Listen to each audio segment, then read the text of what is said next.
We're live on YouTube and TikTok today talking fantasy football. Hopefully, I know TikTok is notifying people. I don't even know how YouTube does it anymore, but we are live. We are live, local, and late breaking. All right. I'll let some of the folks catch up, ask any questions you have on fantasy. How can I help? As you all know, when you start asking me questions, I start looking up answers. Is Chuba still a start? Yes. It looks like Jonathan Brooks, even if he does play, he will have limited touches. Goff or Mahomes? Huh. Well, let's see. Mahomes has. I can't.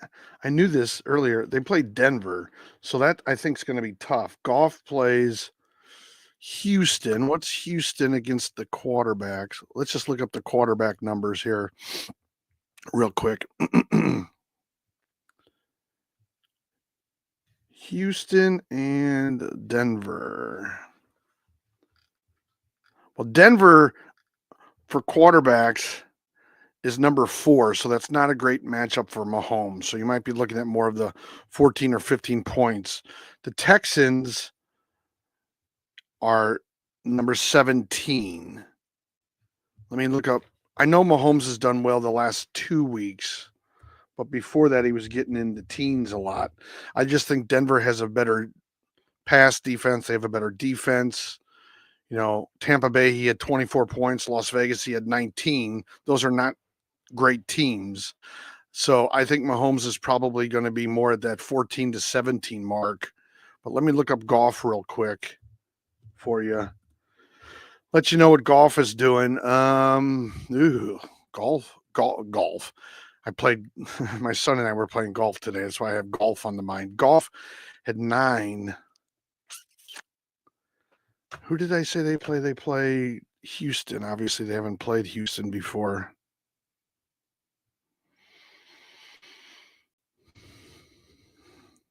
Wow. This is a tough one because I didn't realize Goff only had 9.6 points last week, but they won. I would go out with Goff based on the matchups and the fact that Mahomes earlier in the season wasn't putting up massive points. So that's why I think he might still, like, I could see where Mahomes gets 15 points and Goff gets you 18 points because Goff has actually had 20 points or higher twice this year, but it was 4 weeks ago against Dallas and against Seattle. But a little bit, he has a more favorable matchup than in Denver. So, I could see where they would run the ball a lot. They would pass to Kelce, but it might not be any really deep passes for Kelce. They'll move the ball. They always do. He'll use his legs. I mean, I really hate to vote against Mahomes at this point. I mean, I did drop him on one of my teams like 3 weeks ago because he just wasn't putting up any points. But I think the offense is much better in Detroit. I think that I think Houston is going to have some issues because I'm reading that Tank Dell is questionable. So I'm sure he'll play, but oh boy, this is a real tough one. Okay, we have 116 people on. I got to make a decision. Gun to my head. The better matchups with Goff, but I never count out Mahomes. I think Mahomes gives you 15 to 17 points easy. Goff could get you a higher ceiling. Maybe he gets you 25 points. They have a really good offense. St. Brown, Jameson Williams is back this week. They have the two-headed monster running back. I think Mahomes is a steady 15, like I said, to 18 points or 14 to 17 points. I think Goff has a higher ceiling, but he could, I mean, he only got 9.6 last week against Green Bay. So, but that's a tough environment. So I would say if you want to risk it, go Goff. If you want steady, but it might be a lower number than you want in a 10-team league, I always advocate at least 13 or 19 or over points for a quarterback, but Mahomes will get you close to that. But Goff could probably get you well over that, but he also could get you well under that. I hope I answered that. That was a lot of places. All right, let's do a quick reset. If you want your questions answered, you can send me a gift. It can be a rose. That's one coin. That's equal to 1 penny. If we're caught up on all the gifts, we could get, then I go after people who have gifted in the past or people that follow me. Don't forget to hit that like button. Let's get those likes up. We have a lot of people online. Let's also know to follow me. I'll probably be live tomorrow. I've been live like 12 days in a row or something like that. So I'll probably be live tomorrow is my guess. All right. I don't have a name here, but it says trade Nico for AJ Brown and Travis Kelce.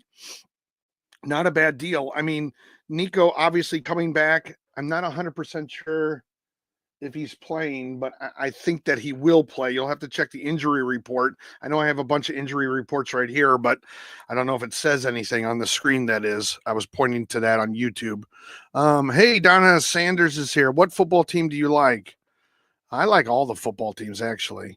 I probably get more Chiefs games because I live in St. Louis, but I just like watching. I like watching football on Thursday night with Baltimore and Cincinnati. Nico for AJ Brown and Travis Kelce. Yeah, I'd probably do that. AJ Brown is putting up some pretty good numbers. Nico obviously was hurt.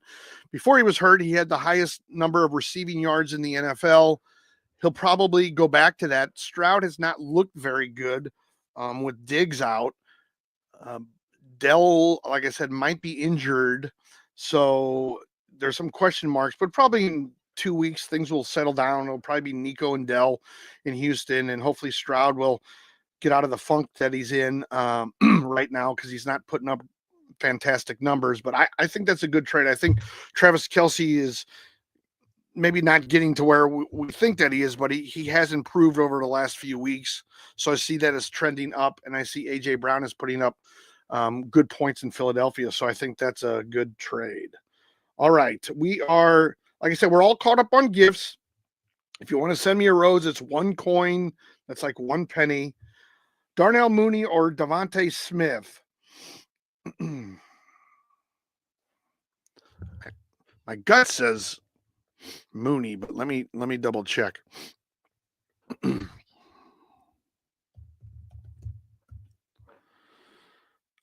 Yeah, because they go up against New Orleans, I think that's going to be a good matchup. And Devontae Smith, he's good, but he's still the number 2 behind AJ Brown, who we were just talking about in that trade. So, but he's had 17 and 16 the last 2 weeks.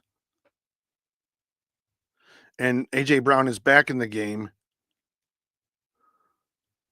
So I think AJ was hurt last game, so that's why maybe Smith had 17 points. Yeah, he had 4 last week against Jacksonville, while Smith had 16. So he probably took away some of that. Yeah, Devontae Smith's putting up some good numbers. They go up against Dallas. Mooney goes up against New Orleans. Well, let me just look this up real quick. I think it's going to be pretty close, but let me just look at their rankings real quick. Shoot, I'm going to have to do this again. Last 8 weeks, Dallas and New Orleans.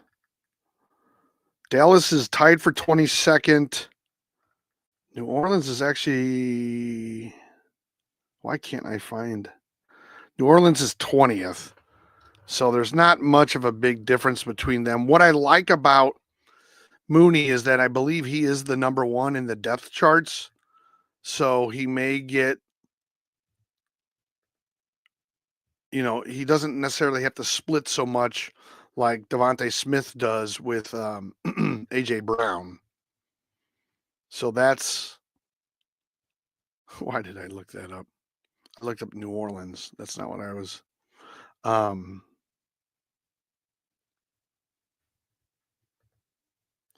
need to look up Atlanta. Hold on. Yeah, Drake London's questionable. Is Drake London? What did it say? I think he's playing. Hold on. Let me look up Drake London. I think he's playing though. See, I take time with all this stuff. That's why I say. That's why I'm always asking for gifts and things because I take time with everybody. I probably slow everything down. Falcons coach said after Friday's practice that he felt good about London playing Sunday. Okay, so if London plays, it takes away a little bit from Mooney. AJ Brown is playing. It's going to take a little bit away from Devontae Smith. And the defenses they were playing really are kind of a wash. They're like what I said, 20th and 22nd. So, there's virtually no difference there. So Devontae Smith the last 2 weeks, 17 and 16. And Darnell Mooney the last 2 weeks, 17 and 16. And they're both playing divisional games. I would go with Devontae Smith only because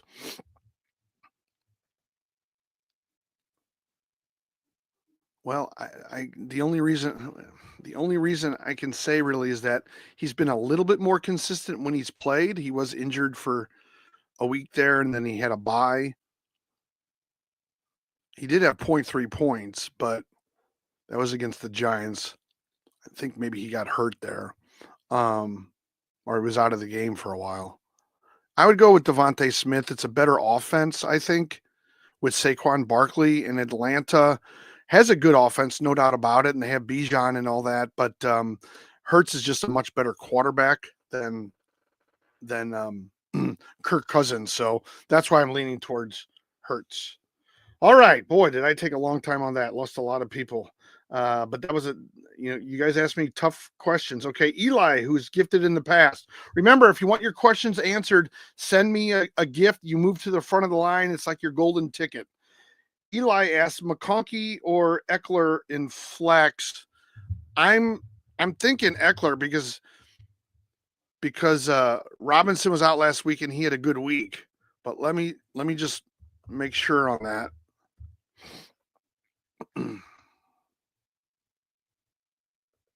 But they go against Pittsburgh though. Pittsburgh against running backs. Let's just look this up real quick.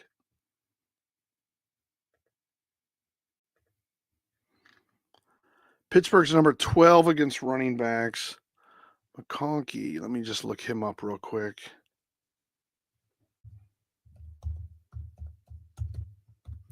All right, Jose. Yes, Jose, you will be next, Jose. Thank you for the gift. So Jose jumped to the front of the line because he gifted. Let's look up McConkey. I thought I did this already. There we go. Lad McConkey. All right. He's a little inconsistent. That's why I don't. And Tennessee against wide receivers, believe it or not, Tennessee has a pretty good defense. Wide receivers are number 3. Wow. What? I don't want that. Eckler in Pittsburgh. Pittsburgh's 12. So actually, Eckler has a better matchup because Pittsburgh's run defense is number 12, or their defense against running backs, to be specific. They give up an average of 16.6 fantasy points against running backs, as opposed to what? Why did that? Okay. The Titans give up 16 even for running backs. So I guess but they're ranked 3rd overall. I would go with Eckler on that one. I'm not getting into co-hosting. I did that yesterday and I lost everybody. All right. I am Josh. This is a different Josh, or is it the same? No, it was a Jose I just had. All right. Let me look for Jose. Yeah, I would go with Eckler on that, though. Josh sent a rose. Thank you very much, Josh. Oh, it was Josh both times. Jay Blacks is back. My man, Jay. He had a bunch of questions last night. Glad to have you on board again, Jay.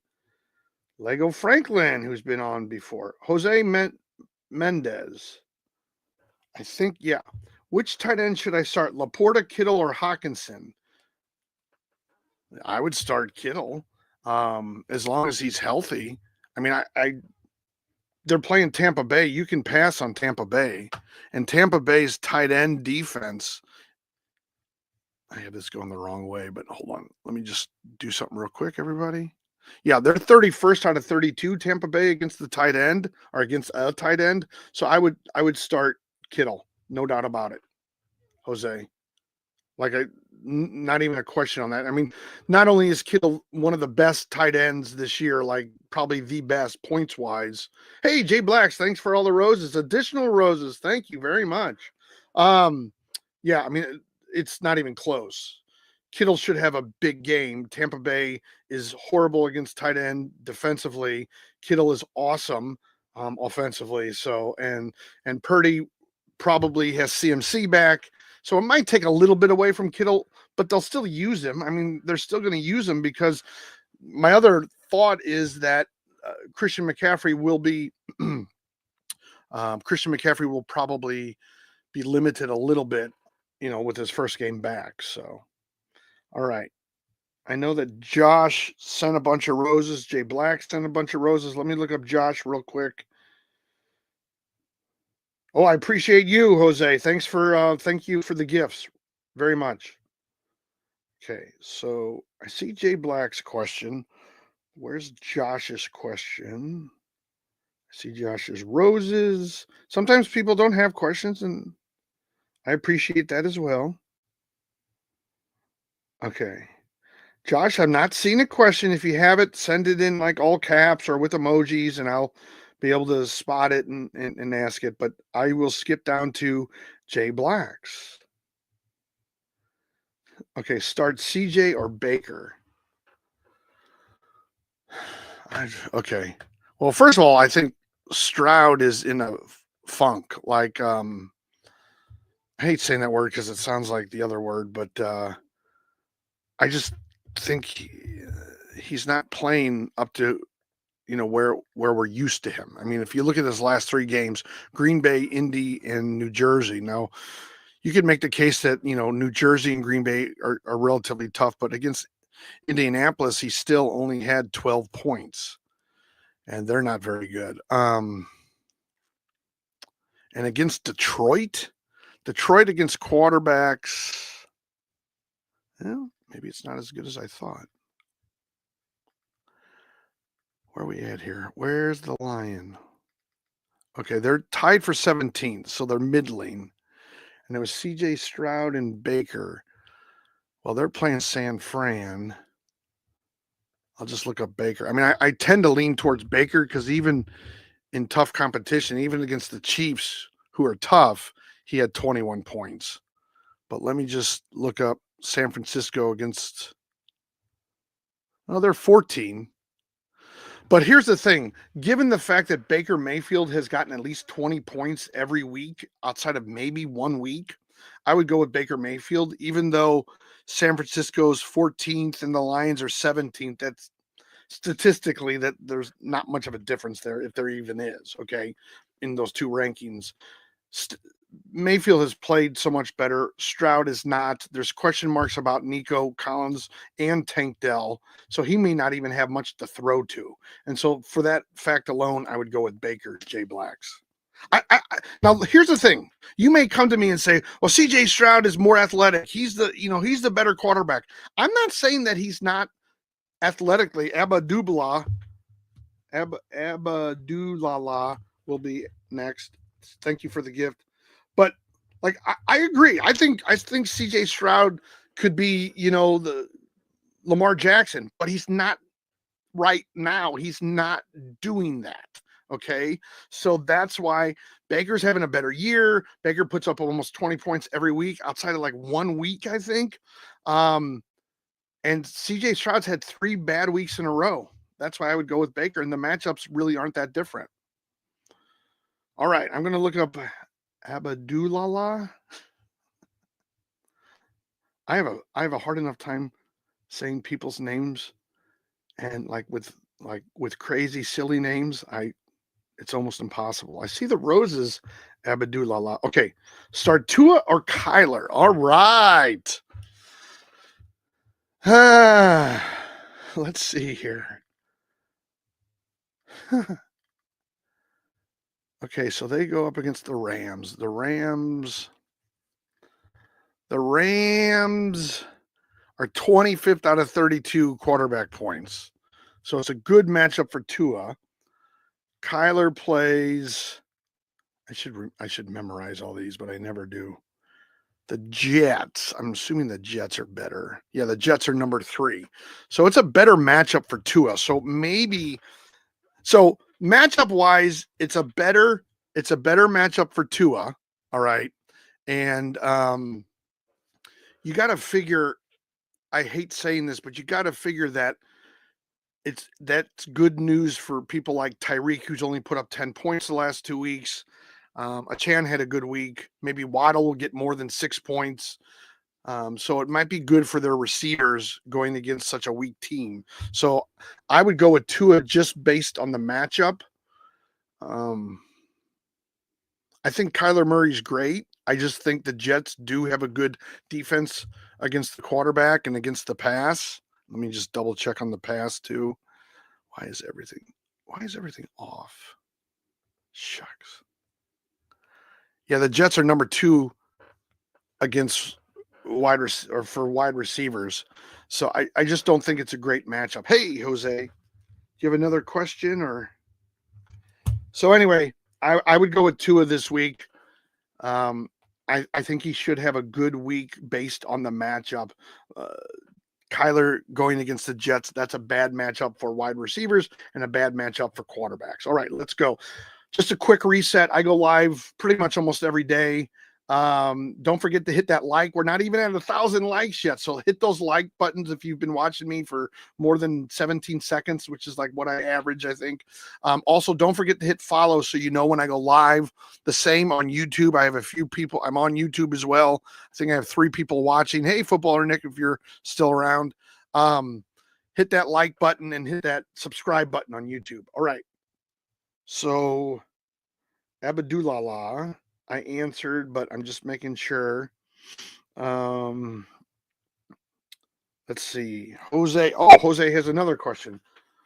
Are wide receiver Garrett Wilson, Terry McLaurin, or Malik Neighbors? Okay, one wide receiver.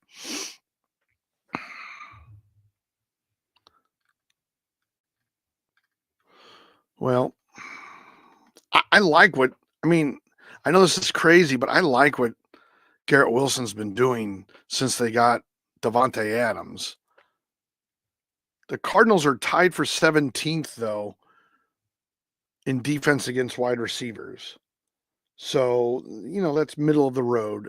Pittsburgh is tied for 13th, and that's who McLaurin goes up against. And the Giants, they play Carolina. That's a good matchup for them because, well, let's see. The Panthers are actually tied for 17th with the Cardinals. And they have Young still quarterbacking, I'm pretty sure. I would go with Wilson because he's been, let me look up McLaurin, but Wilson's been very consistently putting up over that, in a 10-team league. No, I can't. Jeanette invite you to co-host. No, guys, I appreciate all the co-hosting things and people send it to me, but when I did it last night and it was a very nice person I co-hosted with, I lost half my audience because he wanted to talk about Game Boy stuff. So it's almost like unless I set it up, now that the one person that wanted to co-host with me right now was an attractive young woman, so maybe I should have let her co-host and you guys would have stayed on because I'm guessing there's a lot more guys on than ladies. Garrett Wilson had 25, 13, 10, 20. So you look, was it the last 3 weeks? He had 10, 13, and 25. Goes up against Arizona. I think it's a good matchup. I think he's been relatively consistent. With Davante Adams, he's putting up good numbers. That's why I like Garrett Wilson in that. I'll look up McLaurin real quick. I bet you a lot of people co-host with her. but I'm just, that's not my thing. I'm afraid of what they're going to say. I mean, McLaurin's been pretty consistent, 14.9, 15, 12.8, 20.3. Very consistent. I mean, he's basically hit that 13-point mark the last 4 weeks if you round up from 12.8. So, but they're going up against Pittsburgh, and Pittsburgh's overall defense is really, really, really tough. And that's why I don't like it. Going up against Arizona that Garrett Wilson has, I think it's a much better matchup. And Malik Neighbors just hasn't been putting up the points yet. They haven't been using him the same way. Now, Carolina's bad, but they're actually tied with Arizona. So I would rather have, Aaron Rodgers thrown to Wilson with a like defense than, Daniel Jones thrown to Malik Neighbors and them getting 10 points. So I think the safe bet is Wilson, because the matchup is a little bit better than it is with McLaurin. But I think you could start McLaurin. The only thing is I really do fear Pittsburgh's defense as opposed to the Arizona Cardinals defense. So I would go Garrett Wilson, but if you wanted to go with McLaurin, I could see where you would do that. I mean, he's been very consistent, but going up against Pittsburgh scares me a little bit more and might cause his numbers or his consistency to go down as opposed to Garrett Wilson. All right. Are we caught up with the gifting? I think we are. All right. So if you want to move to the front of the line, dude, you're asking about CMC? Just read what's in there. Look at number 2, Christian McCaffrey, questionable, but should play. You don't have, if you just read what's on the screen, dot or period or whatever you are, just Christian McCaffrey's up there. He's the second one underneath Tyreek. That's why I put that stuff up on the screen. All right, so we're all caught up on gifts. If you want to move to the front of the line, if you want a golden ticket, send me a gift. It can be 1 rose, that's 1 coin, that's 1 cent, give or take a half a cent. So for 1 penny, you can move to the front of the line. Otherwise, the people who have gifted me in the past or who follow me now on this live stream, and Ahmad will go next because Ahmad sent a rose. That's all it takes, everybody. That's all it takes. So now I'm going to look for Ahmad. And where is Ahmad's? Ahmad. Okay. Amari Cooper or Josh Downs in the flex? Well, first of all, is Amari Cooper on there? I don't know that he's on there. I got to double check and see the health of Amari Cooper. That's my worry. Hold on. So we got, for some reason, he's questionable. Let's see what it says. Is listed as questionable for Sunday's game. Cooper followed the exact same practice regimen for a second week in a row. He was limited in all 3. Oh, yeah, this is from Friday. He subsequently was held out of this Sunday's win against the Dolphins, so his status truly is up in the air for Week 10, with Keon Coleman ruled out, Khalil Shakir, Mac Hollins, and Curtis Samuel are the healthy. So right now, I don't even know that Amari Cooper is going to play Ahmad. So you're going to have to check. The Bills play tomorrow at 1:00 Eastern time. So you'll want to check 90 minutes beforehand to see if Amari Cooper is even in the game. Otherwise, you have to go with Josh Downs. You have no option. I'll look up Downs real quick. But even then, you might say, the guy's been held out. He was held out the same way the week before. He didn't play, so obviously something's wrong. Now, Josh Downs, unfortunately, has been wildly inconsistent, but I'm not surprised. The quarterback situation in Indianapolis, to me, is pretty ugly. Now, they go up against Buffalo. What is Buffalo? Well, I'm not asking. I'm checking into what Buffalo's number 4 against the pass. And Indianapolis is much worse. Let's just see what the Colts are. The Colts are 19th. So if Cooper plays, my question mark would be how healthy is he really? okay, because he was held out last week, and there seems to be sort of this mystery about the injury. There's not a lot of information about it. He was limited the same way he was the week before. I don't think he had a full practice. So that's what scares me about Amari Cooper, and I would almost start Downs just because of that. Like Downs to me is the safer pick, but if you're like, okay, I got to kind of throw caution to the wind because I'm playing the number one team, you might want to start Amari Cooper. But I don't think he's going to have a lot of targets. I don't think he'll have a lot of play this weekend. All right. If you want your questions asked, we got a lot of people online. Send me a gift. It can be a rose, which is 1 coin, 1 penny. So send me a rose to get your question asked. That's how you jump to the head of the line. That's your golden ticket.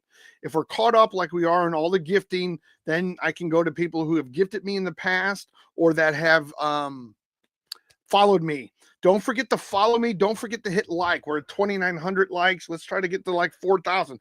Elver just sent me a bunch of roses. Elver moves to the front of the line. So thank you, Elver. So now I'm going to look, just to let you guys know, I'm looking for Elver's question. And that way he moves to the front of the line. That's all you have to do here. It's literally like for 1 penny, you move to the front of the line. Okay, Elver. He see you, bro. Relax. And then Perk Banks will be after Elver, but I'm still looking at trying to find Elver's because I have to do this on my ridiculous phone. D Music, you need to calm down, dude. Did you gift today, D Music? Because I didn't see it. I mean, you could have. Oh, there you go. Okay, I didn't see it. I'll get to it. Jeez, I'll get to it. So D Music's first.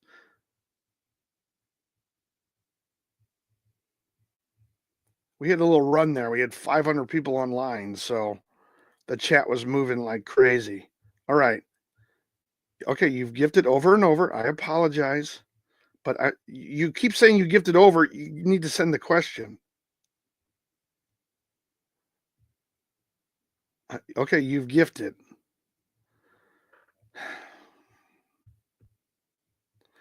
Okay. I need to see your question.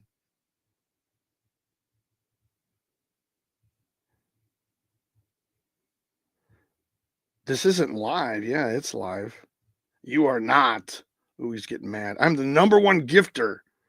Okay, calm down. I'll get to it.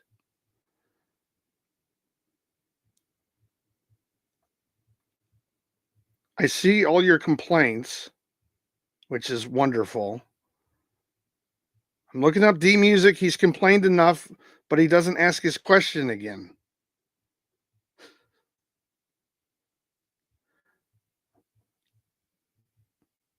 Well, first of all, when did you send your first gift? You gifted in the past. I don't. Yeah, my son's getting mad at me. He's saying I'm being mean. Pitts, Jonnu Smith, or Freiermuth. All right, so Pitts plays.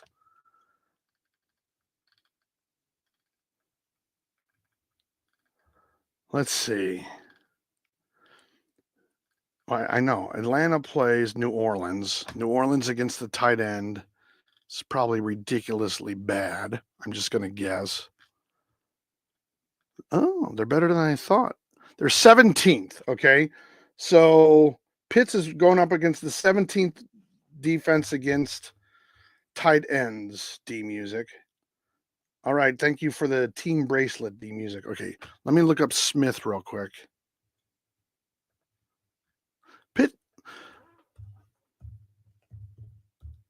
Pitts is finally having a pretty good year, which is good to hear. So let's see. Oh, he only had 1 point last week against Dallas, though. Okay. Oh, God. He is so not consistent.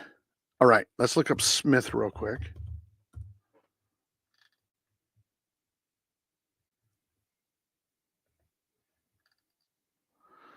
Okay. In the last 4 games, Smith has had 7 or more points as a tight end 3 of the 4 times. Perkbanks, you will be next after Elver and then Perkbanks. Thank you very much for all the roses. I appreciate that. And again, D Music, I'm sorry that I did not see yours. I have to work on my stupid phone for reasons I'm trying not. Well, I'll just tell you because Elver, thank you. You will be next. I have to work on my phone off my phone because the laptop I bought, every time I go on, I never get more than about 3 people online at one time. Right now we have 107. At one point we had 500. So anyway, so I like that Jonnu Smith is very steady. He goes up against the Rams against tight ends. Woo, okay. I like Jonnu Smith because the Rams are 26th out of 32. All right. Oh God, it just jumped. Hold on one second. No problem, man. I see you apologizing. Yeah, people get filtered, all that silliness. So right now, Jonnu Smith has the best matchup. So let me look up Freiermuth.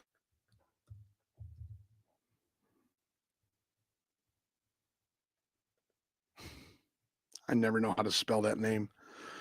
Yeah, Freiermuth to me, even with Russell, he's had 2, 6, 2, 7. He's just not putting up any good numbers. And I think with the addition of Mike Williams, it might even take away a little bit, and it's probably going to help Pickens out a lot. So I would do Jonnu Smith because he's steady. Now, if you wanted to do Pitts based on, the fact that New Orleans overall doesn't have a great offense and that Pitts could provide you more points, you have to take the risk and the reward kind of, like there's a risk with Pitts. He might get you 25 points. He might get you 3 points. But with Smith, I think it's more steady that you're going to get at least that 7 points. The reason the 7 points is important to me is in a 10-team fantasy league, which most of you guys and ladies are in, you want your tight end at 7, you want your defense and kicker at 10 or above. So you want your tight end at 7 or above, defense or kicker at 10 or above. You want your wide receiver and running back at 13 or above or flex, and you want your quarterback at 19 or more points on average. And that gets you right around 100 or maybe a little bit over or something like that. And if you can do that, figuring that that's the bare minimum that they average, like if they average 13, there's a good chance they'll get 16, 17, 14. If your quarterback if the minimum's 19, they might get 25. So you're going to do well. By now you should be 5-4, 7-2, somewhere in that range, I would say. You should be at this point. You should be probably 50, 500, a little bit better, all the way up to first or second in the league if you follow that recipe. So I would go with Jonnu Smith. And sorry about all that music. I really didn't see the for a while I didn't see the question, and then I didn't see the gifting until later. All right. But if you have any questions, just please feel free to DM me. Okay, so I'm going to Elver now, and then I'll go to Perkbanks. I know I saw Elver's question earlier. All right, let's see. No, I'm not seeing it. Okay. Should I wait until after this week to sell Tyrone Tracy high? I have Saquon, Achane, and Dobbins. Well, my guess is, Elver, that you would want to trade for a wide receiver, probably. You might. Oh, let's see. They play Carolina. He's probably going to have good numbers as the running back there. Carolina against running backs is the worst team in the NFL. They give up 26.6 points. So yeah, I mean, I think, Elver, I think you're right on the money with your thinking. I think you see what Tyrone Tracy does this week, and then you sell high. Now, the only thing that I'm going to throw out there is, and I could be off about this, I'm just throwing this out there. Dylan, I think, I don't know if he's online right now or not, but he's someone that I DM with on a regular basis, and I just met him on TikTok like all of you.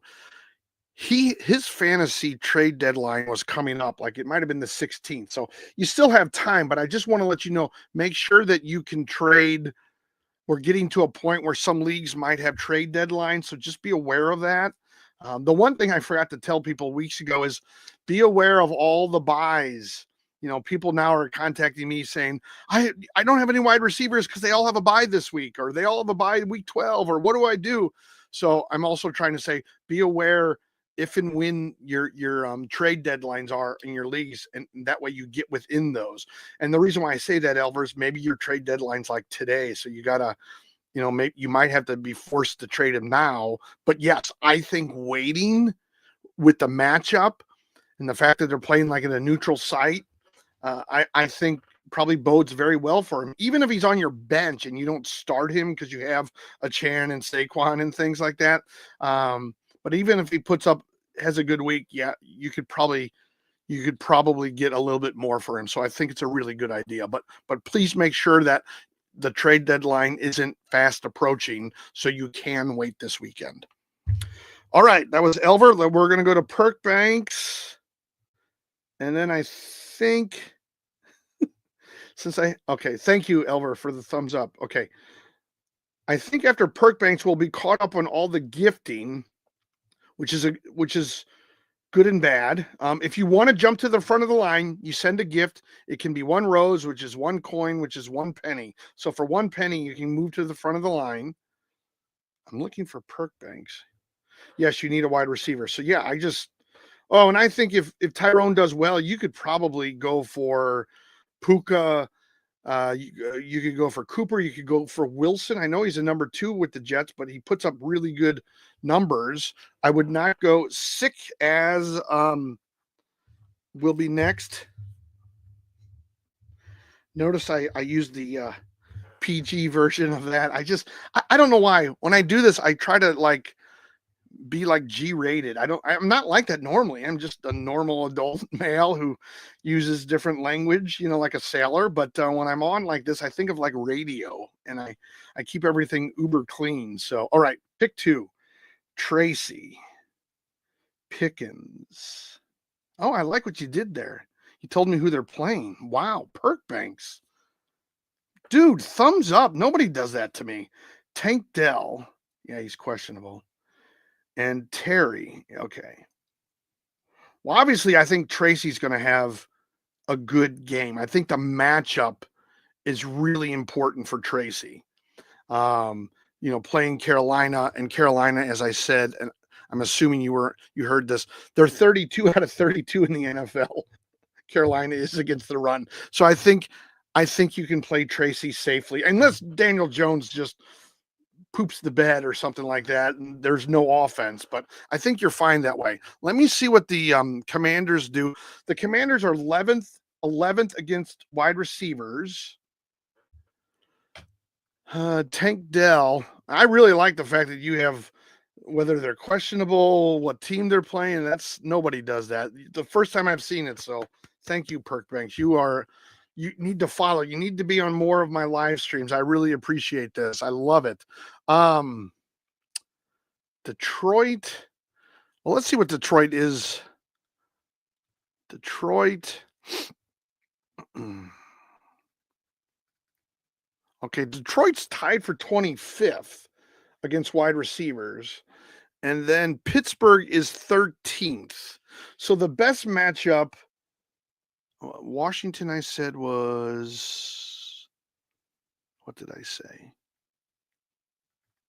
Washington's 11th, Pittsburgh's 13th, but Houston's 25th.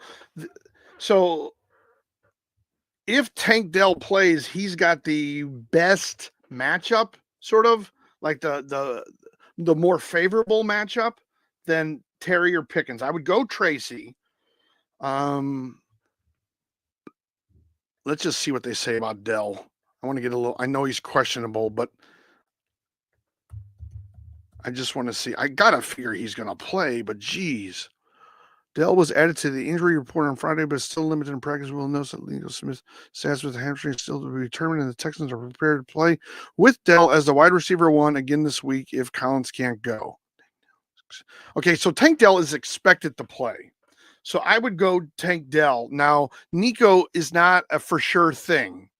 And obviously last week, he was the number 1 and had 15 points. So I think the matchup wise alone, Tracy and Tank Dell Pickens and McLaurin, I mean, it might be a tough day for Daniels against Pittsburgh as the quarterback. So that's what I'm worried about there.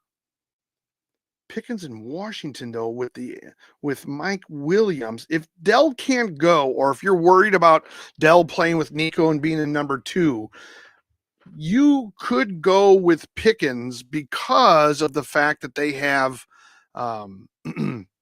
Mike Williams, who I think will grab some attention for Pittsburgh and help Pickens out. You know, Washington is number 11. They give up 18.6 points to wide receivers per game, so it's not awful. It's nowhere near Houston. Houston gives 23.7 points per game, but not Houston. Detroit gives up 23.7 points. So yeah, Dell has a favorable matchup, but if Nico plays, that might cut into some of his targets. That's the only unknown. And if you don't want to deal with that unknown, I would go Tracy and Pickens. If you're okay with Dell and maybe Nico Collins doesn't go, so that way you know Dell is for sure the number 1 and won't be usurped when Nico comes into the game. I think Nico will be limited in the game. I can't imagine they limited him in practice. I can't imagine they won't do that in the game. But if Nico doesn't go, I think Tank Dell and Tracy are good to start. But if Nico does go, just to avoid it all, I'd go Pickens and Tracy Perkbanks. All right, sick as. Let's see here. I'm looking for you. All right, Tyrone Tracy, Kareem Hunt, or J.K. Dobbins in the flex. Well, a lot of people have been asking about Tyrone Tracy. I think he has a favorable matchup against Carolina, so I think that helps him a lot. Let me just put him up on my board real quick so I can compare. Then Kareem Hunt. Now, Kareem Hunt, while he's able, I think he's always good to play because a lot of the offense runs through him. He's at 18, 12.8, 21, 18. I mean, the last 4 weeks, he's pretty much gotten 13 points or higher, which I'm always trying to go after because if you get 13 or points higher with your running back or wide receiver in a 10-team fantasy league, you're going to do well week in and week out. Running backs, wide receivers, and flex 13 or higher. Quarterbacks 19 or higher. Defense kickers 10 or higher, and tight ends 7 or higher. So this is not really the matchup for Tyrone Tracy is really good. Okay. Now against Denver and running, let's see what Denver does.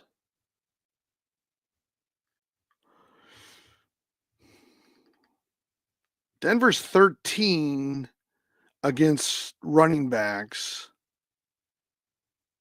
We know Carolina's last, who the Giants play. And then who do the Chargers play? Let's look up Dobbins real quick, too. I know Dobbins has been a little bit more consistent. Yeah, he's 17, 8, 14, 23. So 3 of the 4 weeks, he's gotten you 13 points. They go up against Tennessee. Now, believe it or not, Tennessee has a bad running back defense. Okay, so here's sort of where I'm at with Tyrone Tracy. To me, is maybe the gamble. Maybe I don't. Okay, hold on. Well, he doesn't even have a higher ceiling. As far as the matchups go, I would go Dobbins because the Titans are 23rd against the run, even though Carolina's 32nd. But Tracy has been a little bit more inconsistent, and Dobbins had 23.5 points last week. He had 2 touchdowns. He scores a lot more touchdowns per game than Tyrone Tracy. So there's always those sort of easy points. Kareem Hunt goes against Denver. What did I say? Denver was ranked. Denver's 13th. Hunt gets in there a lot. Okay. It's never. I think matchup wise, though, with Tennessee being, what did I say, 23, that's the best matchup, Dobbins, because he's more consistent, or he's as consistent as Kareem Hunt, let's say. I would say Tyrone Tracy's a little more inconsistent. Tyrone Tracy has the best matchup, but because Dobbins is more consistent than him and has a pretty decent matchup with number 23, the Titans, I think that's who I would go with. That's a safer bet. Now, if you want to gamble and say, okay, Tracy is playing the worst running back defense in the NFL, you could go with him in hopes that he gets 20 or more points and really has, an A kind of day. But if you want a solid pick, sort of a almost pencil in, 14 to 17 points, I would go with Dobbins. All right, Sick As, I hope I answered on that. Let me know if I missed anything or if you have any follow-up questions. You can always DM me. All right. I want to say that oh no, Sick As sent another rose. All right. All right. Thank you. Oh, I got a finger heart. Thank you very much. I appreciate it. Thank you. I think we're caught up on all the gifting. So again, the gifting is important on TikTok. Let me just go to YouTube because I'm on there, but there's not many people on YouTube right now. If you send a gift, it can be 1 rose, which is 1 coin, which costs 1 penny. You move to the front of the line. Right now, we're caught up in all gifting. So anybody who sends a gift right now, I will answer your question right now. Okay. So there's that. Since we're all caught up on gifting, what I'm going to look for, if we don't get any more gifts, I'm going to look for people who have either gifted in the past or have followed me. Don't forget to follow me, guys. That way you know when I'm live. I go live almost every day. Oh, Nick. See, Nick sent something. And Nick now moves to the front of the line. Nick and Og move to the front of the line. I'm probably saying that wrong. Og? How else would I say it? Og? Augie? But you didn't have Augie. Okay, Nick, I'm looking for... Oh, Sweatshirts is here. I'll get the sweatshirts after all the gifting sweatshirts. How about that? Og and Nick. Hey, Sweatshirts. I love when Sweatshirts is around. Haven't seen you in a week, right? Sweatshirts? Something like that. All right. I'm looking for Og. Is Og like the month? Yeah. Is Og like the month? Yeah, I guess. Is there something I'm missing? Do you pronounce it Og? James Cook or Tyrone Tracy? Oh, okay. Very good question. Tyrone Tracy has, I think, a great matchup against Carolina. They're the worst team against running backs. So it's a great matchup. Now, James Cook, puts up really good numbers, but he has been sort of invaded by Ray Davis, I want to say, is the guy's name. It's a very generic name. Yeah, Davis. I want to say it's Ray Davis. I'm just looking at the last name here. Because like last week, he only had 9 points. He had 26. He had 9. He had 16. So he's gotten a little inconsistent, James Cook. Sweatshirts, give him some flowers. Thank you, Sweatshirts. I'll put you after Og. I think that's how I should be pronouncing it. I'm not sure. So that's what worries me about Cook is the fact that Ray Davis, yeah, it is Ray Davis. Okay. Ray Davis is taking away some of his touches. I like Tyrone Tracy. So we kind of have this issue. Cook has been more inconsistent over the last 3 to 4 weeks than he was earlier in the season. And Davis has been taken away. I'm just reading something, nothing.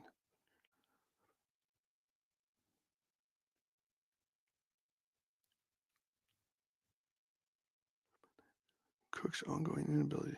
Yeah, Davis is still picking up touches, and that worries me for Cook. Okay. So I would almost put it that Tyrone Tracy has been inconsistent. Cook has been inconsistent because of Ray Davis taking touches away from him. Tyrone Tracy has a very, very favorable matchup, but Cook goes against Indy. Indy's 18th, and the Panthers are 32nd.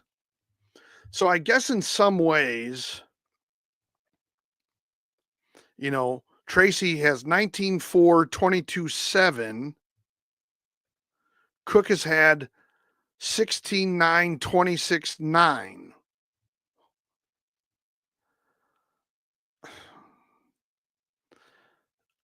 Tyrone Tracy has a better matchup, a more favorable matchup, and I like that matchup for him. I don't like what Ray Davis is doing to James Cook. They've been both inconsistent over the last few weeks. So there's a part of me that says, hey, got a big heart from Howick. Howick, you'll be after sweatshirts. Or maybe I didn't see that whole name, but you're up there. So my guess is really with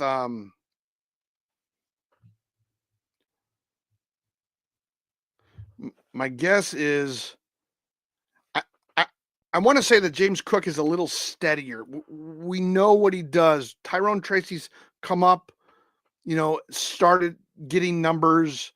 We don't have as much data, let's say, weeks of good data for him. So James Cook might be a steady pick, but it's not a great steady pick because he could get hold on. He could get 9 points for you, which in a 10-team league, you want your team to get at least 13 points or higher. So James Cook gets you at least 9 points, but I would say that a bigger gamble would be Tracy, but he does have a much really good favorable matchup in week 10. And for probably that reason, and the fact that Cook hasn't been consistent and has Ray Davis sort of nipping at his toes or nipping at his heels, as they say, rather, I would go with Tyrone Tracy just by a smidge, by like a millimeter. So, all right. Nick is asking about CM or Hill potentially out tomorrow. Let me look him up. I know that he was added to the injury report. Let's just see everything. If there's anything that's been discussed recently. He has a wrist issue. Wasn't seen participating in practice on Saturday. It's no surprise that Hill wasn't spotted at practice after Dolphins head coach Mike. We'll see in regards to his availability this week. Hill also missed practice on Friday, but is doing everything he can to suit up against the Rams on Monday Night Football. Okay, so here's the thing. He plays Monday night, but you might have to make decisions tomorrow because I'm sure his fill-in is probably playing Sunday and not Monday. So yes, it looks like there's a chance Hill won't play, and it's a wrist. So you got to figure catching a ball, there might be some issues or even getting tackled or getting wrapped up. I'm sure that wrist gets some movement or, takes some sort of abuse one way or the other. So I can't even imagine. I just can't imagine that it's going to be like one of his greatest games because of that injury. So I would almost say plan for him not to play and suit up whoever is probably playing Sunday or whoever you think might have a better game. But yeah, that's the way it looks right now. Oh my God, I can't believe. Yeah, he's out. He has a Monday night game. So yeah, there's a chance that he won't play on Monday night, and he didn't practice today or yesterday. So those aren't good signs. If he practiced today, I'd say, oh, that's a great sign. But the fact that he didn't practice is not a good sign. Where's he at again? Where are we at? He wasn't seen. It's no surprise that Hill wasn't spotted at practice after Dolphins head coach said we see in regards to his availability this week. He'll also miss practice on Friday, but he's doing everything he can to suit up.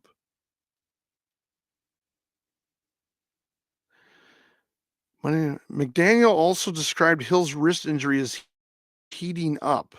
I'm not really sure what that means. It's not what you want to hear this late. Okay, let's see if somebody has anything else to say. Told reporters Tyreek Hill is doing everything possible to play in the week 10. Will need extra time in order to have a chance to play this week for fantasy manager. The timing is less than ideal as Hill's status is unlikely to be. Yeah, his status will not be determined before Sunday. So, Nick, it looks like you might have a real tough question depending upon what other wide receivers or, if he's a flex, who you want to put in those positions. So you might have to make the decision today/tomorrow morning. I would, if I were you in that position, I would go on under the assumption that Hill's not playing unless you have somebody else playing Monday night that you like. If you have Waddle, maybe you put Waddle in that position, or you wait, for Waddle or Tyreek to put in, at that position. You could do something like that if you had someone that's playing Monday night.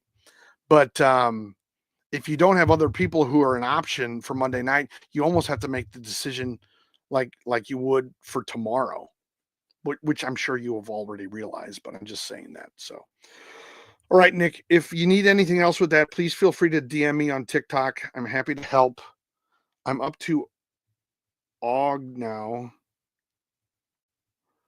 Let's see. I'm up to AUG sweatshirts.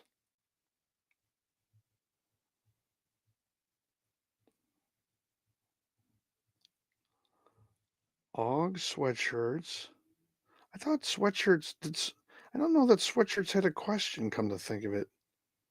Elver's here. Elver is, hey, a dolphin. Thank you, Elver, for the dolphin. I think you had an additional question, so I'll put you down here. Let me look once more for sweatshirts and Howick. Okay. It's funny. Earlier, I was kind of a little terse with someone saying I wasn't answering their question. I was getting a little annoyed, and my son sent me a text. He's like, "You got to be nice to everybody." And I said, "Okay, you're right," and he is. I'm going to sweatshirts if it's okay, because I'm not seeing your question. I'm going to go to Howick right now. Howick 2. Oh, you have a bunch of names: Drake London, George Pickens, Terry McLaurin, or Darnell Mooney. I want to start London, but may be out. So, Howick, I'm only starting one of these guys, or am I picking two? I'm assuming from what it looks like you want me to pick one. I'm just seeing if you don't forget. Yeah, D's music. Yeah. He was very upset with me. Yeah, I mean, I would be upset if I gift it. All right. Drake London. They go up against New Orleans. Hey, I actually remembered one time. I never remember. New Orleans is, I don't think I wrote that one down. The Aints. Oh, the Saints are number 20. Okay, the Saints are number 20.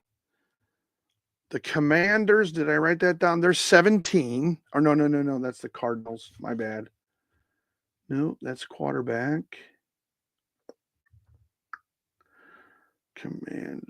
Commanders against the wide receiver are 11.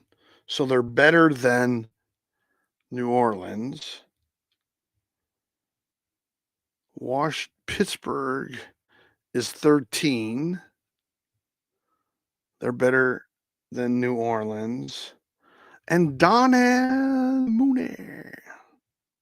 London and Mooney. Oh, you got London and Mooney, huh? Let's see. I looked up Mooney earlier. Yeah, he plays New Orleans. Well, see, this is a tough one because Mooney, obviously, and Drake London play for the same team. London's been a little bit more inconsistent. Mooney's had 16 and 17 the last 2 weeks. London has not. Even when he was healthy, he wasn't getting, he's had 5 and 9.7. Before that, he was relatively, let's just see, playing Sunday against the Saints.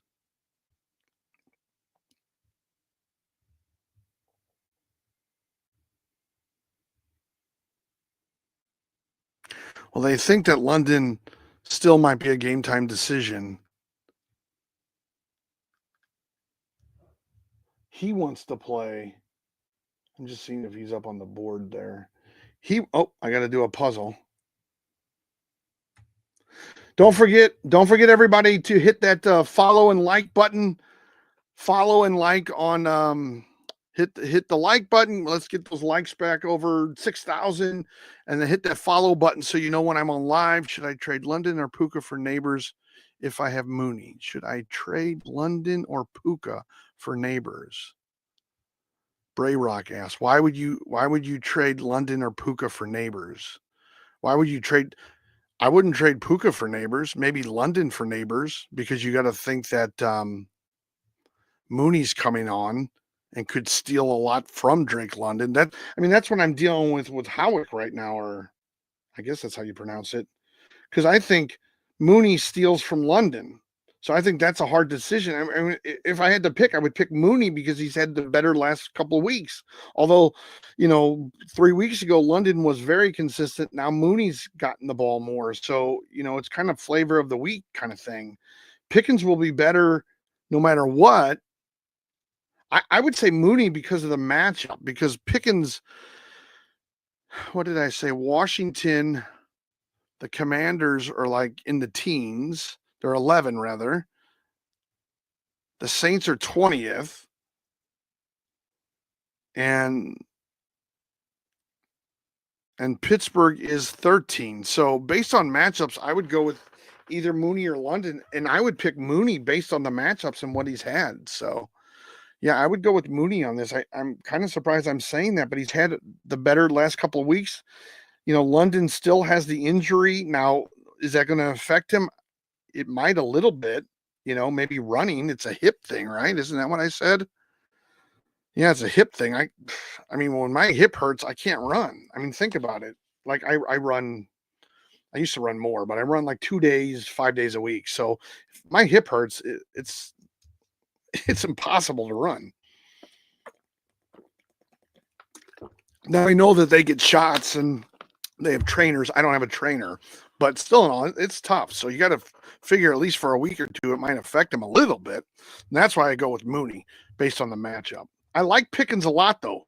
Like, I think with Wilson, Pickens, his value's gone up. Plus, getting Mike Williams makes his value go up. I think it takes some pressure off of him. But Terry McLaurin has to deal with Pittsburgh's defense overall. I mean, Washington has to, and I think that's going to be tough on Daniels as quarterback. So, all right, Howick, I think we got that one. I'll look for Elver. I know he had another question he sent. Debo is questionable now. Only have McMillan available as wide receiver. Should I let him go and pick up Pearsall? All right, let's look up Pearsall. Because I don't even know that McMillan can play, right? Isn't McMillan? I thought he was earlier in the week. Wasn't he questionable? You might have to go with Pearsall if Debo. Yeah, but Jennings is healthy. Juwan Jennings is healthy and he'll play. If Debo doesn't play, here's the thing though. I think, let me look up Debo because I think Debo is going to play. Hold on. Let me just see what it says. He was limited in all 3 practices. He's questionable for week 10.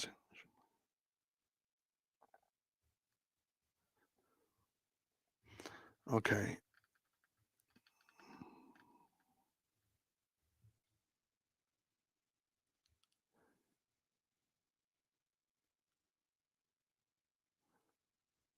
Coming on a week 9, limited practice, partook, blah, blah, blah, blah, blah. The athletic report Samuel seems more likely than not to play. It looks like Debo is going to play. Okay, Elver. I read 2 different reports, one from RotoWire, one from Roto World, and they both say that he probably will play.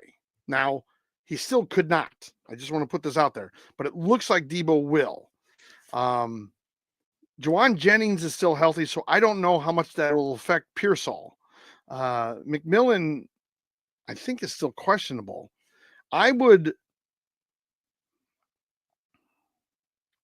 You could let, I guess, McMillan go. I think that's what you're talking about. I don't think you're talking about Debo. I think you're talking about McMillan and pick up Pearsall as a safety net. Yeah. Because, well, while I'm at it, why don't I look up McMillan? Because I know he didn't play last week. And we still, I mean, there's so many unanswered. Okay, McMillan, hamstring is questionable for week 10. Tampa gets their bye. Week 11, McMillan will get a lengthy recovery time. Yeah. It looks like they'll probably keep McMillan out again.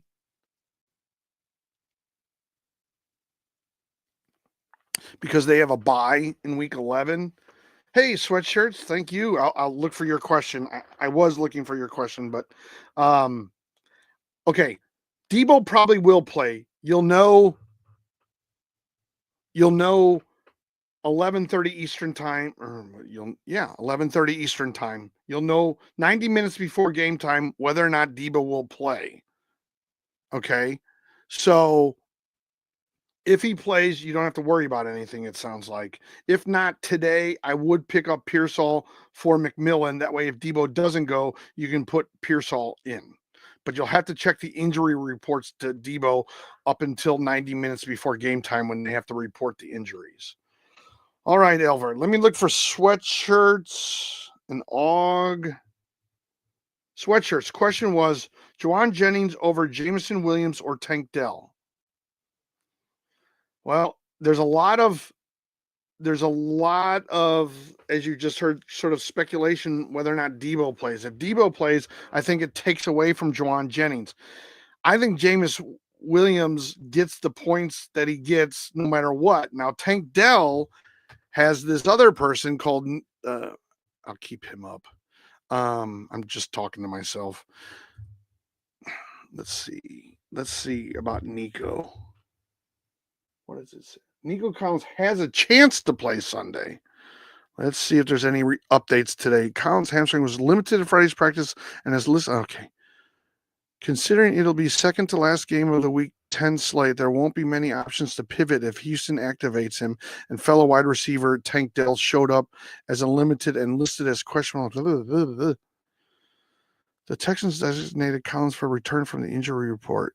With the questionable designation in tow, he may be back for the first time since injuring his. Okay. The Texans will need to activate Collins by 4 o'clock on Saturday. 4 o'clock Eastern time on Saturday. It's 2:30 Eastern time. Okay. So if Nico Collins plays, and we won't know that until 4 p.m. Eastern time today, he has to be activated by 4 p.m. today. Then he'll play, which means Tank Dell's value could go down because Nico Collins is going to play. And from what I was reading last week, Nico has like his speed back and things. He was running at 20 miles an hour and all this other kind of stuff. So we kind of have to wait to see if Nico. My immediate reaction would be the very safe bet would be Jameson Williams.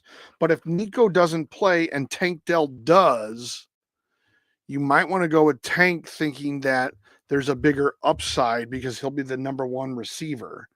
With Jauan Jennings, obviously, oh my God. If Debo plays, Jauan Jennings' value goes down.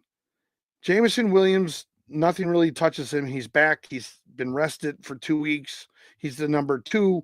He should put up decent numbers, probably get you 11 to 16 points. So sort of in that 13 point that I'm always talking about. Sweatshirts, wide receivers and running backs need to get 13 or higher points, to do good in a 10-team league.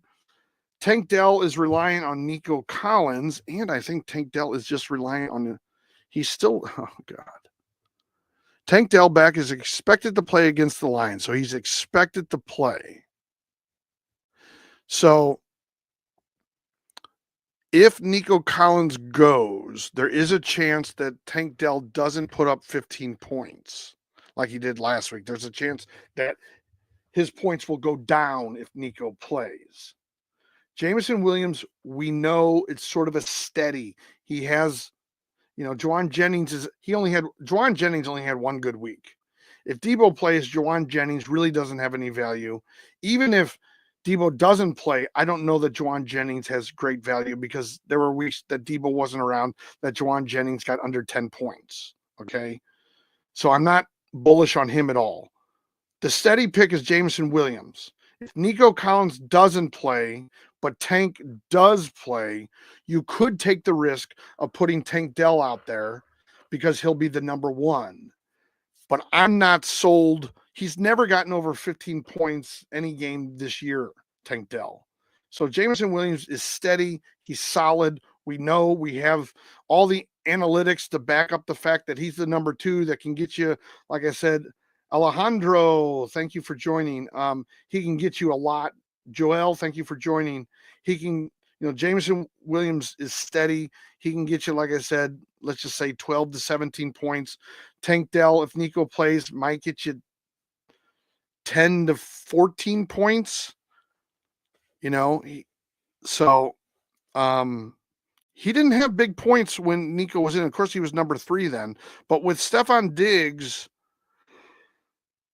he put up 11 points 2 weeks ago. He put up 0 points the week before that. And that was, I think, when Nico was still hurt. So I don't love how inconsistent Dell is. But, yeah, I just think you played Jameson Williams in this regard. The analytics are telling me that Jameson Williams puts up solid points. Tank Dell is still like this, even when he was the number 2. All right. I think I'm going to go back to Elver. Elver had gifted, and I will ask Elver's question. If you want to jump to the head of the line, you can send me a gift. It can be 1 rose, which is 1 coin, which is 1 penny. So you can go that way. That's how you jump to the headline. That's like your golden ticket. I'm looking for Elver. I thought Elver had another question, but I'm taking forever, aren't I? All right. Since we're caught up in all gifting, what you can do right now is you can either follow me right now and I'll read your question. That's a way to move up in line. Or if you've gifted in the past, you'll move up in line. Sweatshirt, yeah, your comments were coming through. I was just probably got brain dead there for a while. Let me see. And don't forget to, invite people to share with other people the stream, because it's a way that I get introduced to other people. All right. I'm not seeing a ton of people. Oh, you're welcome. Complicated week, but I had Chase on Thursday, so that helps. Yes, Jamar Chase really helped me. I had 49.9 points with Jamar Chase on 2 of my 3 teams. No, I don't need a co-host right now. Porter is asking about Drake London, but he hasn't followed me. Following me is a freeway. Jubei and Miguel have followed. Okay, Sean Grizoxko, Nico Collins. Well, we just talked about Nico Collins. He's still sort of a decision. We'll know today if he's activated by 4 p.m. Eastern. So in an hour and a half, or a little less than an hour and a half, we'll know, or we should be able to get reports if Nico Collins was activated. That's one way. That's one like hurdle to be able to play tomorrow. Then he has to actually, they have to say that he's going to play, and you'll get that 90 minutes before kickoff. Oh, and that's at 7:20 tomorrow. I don't think that goes at, oh my God. Yeah, that's right. Yeah. So Nico Collins right now, we'll know if he's activated at 4 p.m. Eastern. That's like the first hurdle in getting him to play. All right. Let's see. I'm looking for people who have followed or gifted in the past.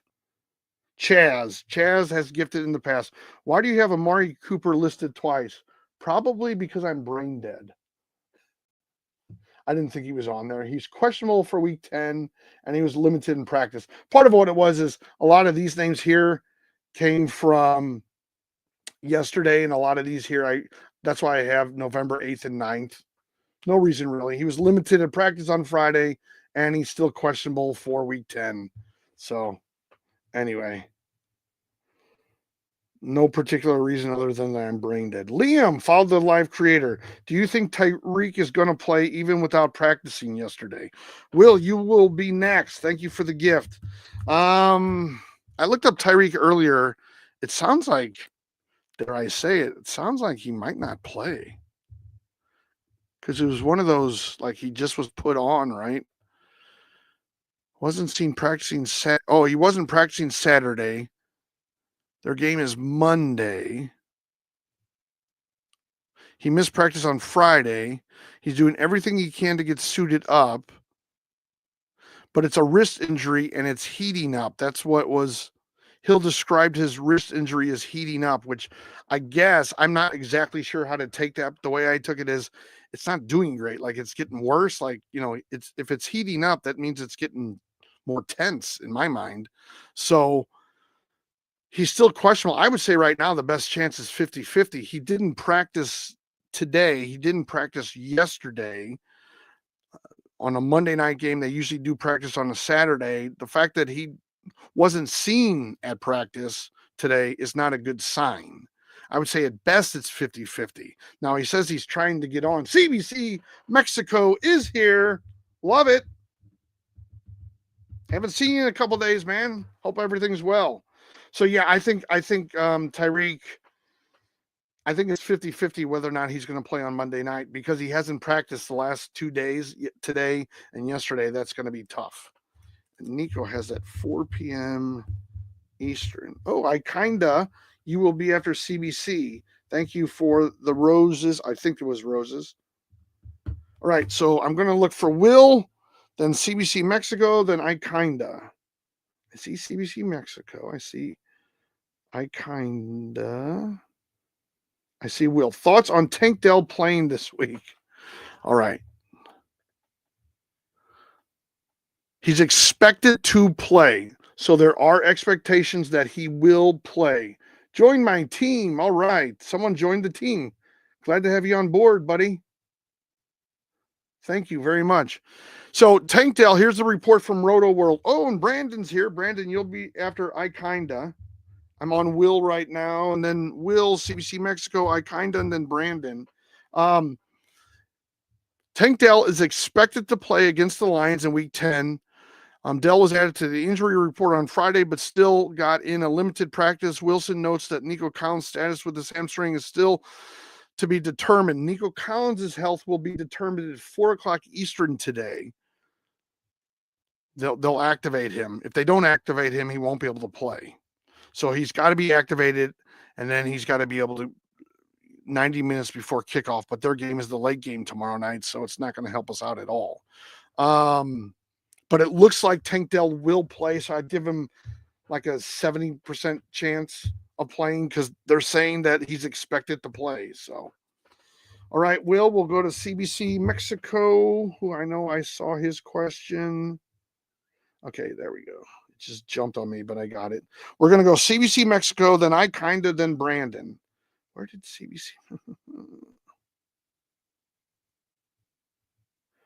right. All's great, man. Little vacation. Very nice. Hunt, McConkey, or Shakir in flex. Bijan and Tracy as running back. Okay, Bijan and Tracy. Tracy has a good matchup against the Panthers. The one thing about Shakir is he hasn't been wildly consistent at all. I know he'll be the number one if Amari Cooper can't go. So I got to look up Amari Cooper. But like, for instance, last week he had 8 points, the week before 15, then 10. He's really in the last 4 weeks only gotten Shakir 13 points 1 out of 4 times. Now I know though that was with Keon Coleman and Amari Cooper. Let me look up Amari Cooper's status real quick.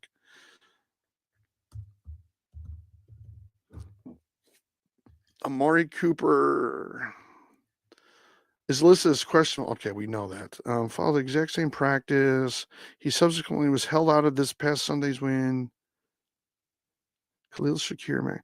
Yeah, I don't have a good feeling about Amari Cooper, but he's still listed as questionable, and their game is at noon tomorrow. So 90 minutes before that, you'll be able to know if Amari Cooper plays.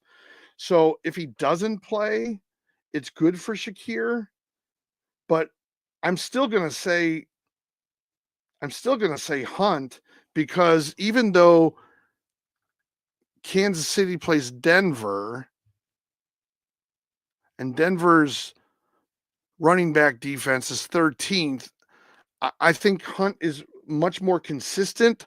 I think McConkey is not consistent. And they play Tennessee. The Titans are 23rd in, oh, that's running back defense. Never mind. Because the Titans are number 3 against wide receivers, so that's not a good matchup for McConkey.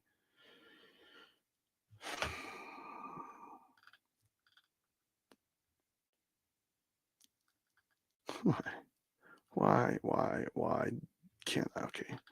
The Colts are 19th. Wait, what? Yeah, Buffalo, Shakir. Colts play Shakir. Shakir plays the Colts. 21. The Chiefs play Denver. 16. I think Hunt is much more consistent than Shakir. Shakir will be probably number 1 if Amari doesn't go, but that's only if Amari doesn't go. So his points might be less than we think. Hey, Nathaniel, glad to have you on board. So that's, I'm going with Hunt on this one, CBC Mexico. If you have any other questions, please follow it up with a DM, but I would go with Hunt because he's much more consistent. I know McConkey probably has the same kind of matchup, but being a running back, I always kind of favor the running backs a little bit because they don't have to worry about a good pass, what the quarterback does. They just get the ball handed to them mostly.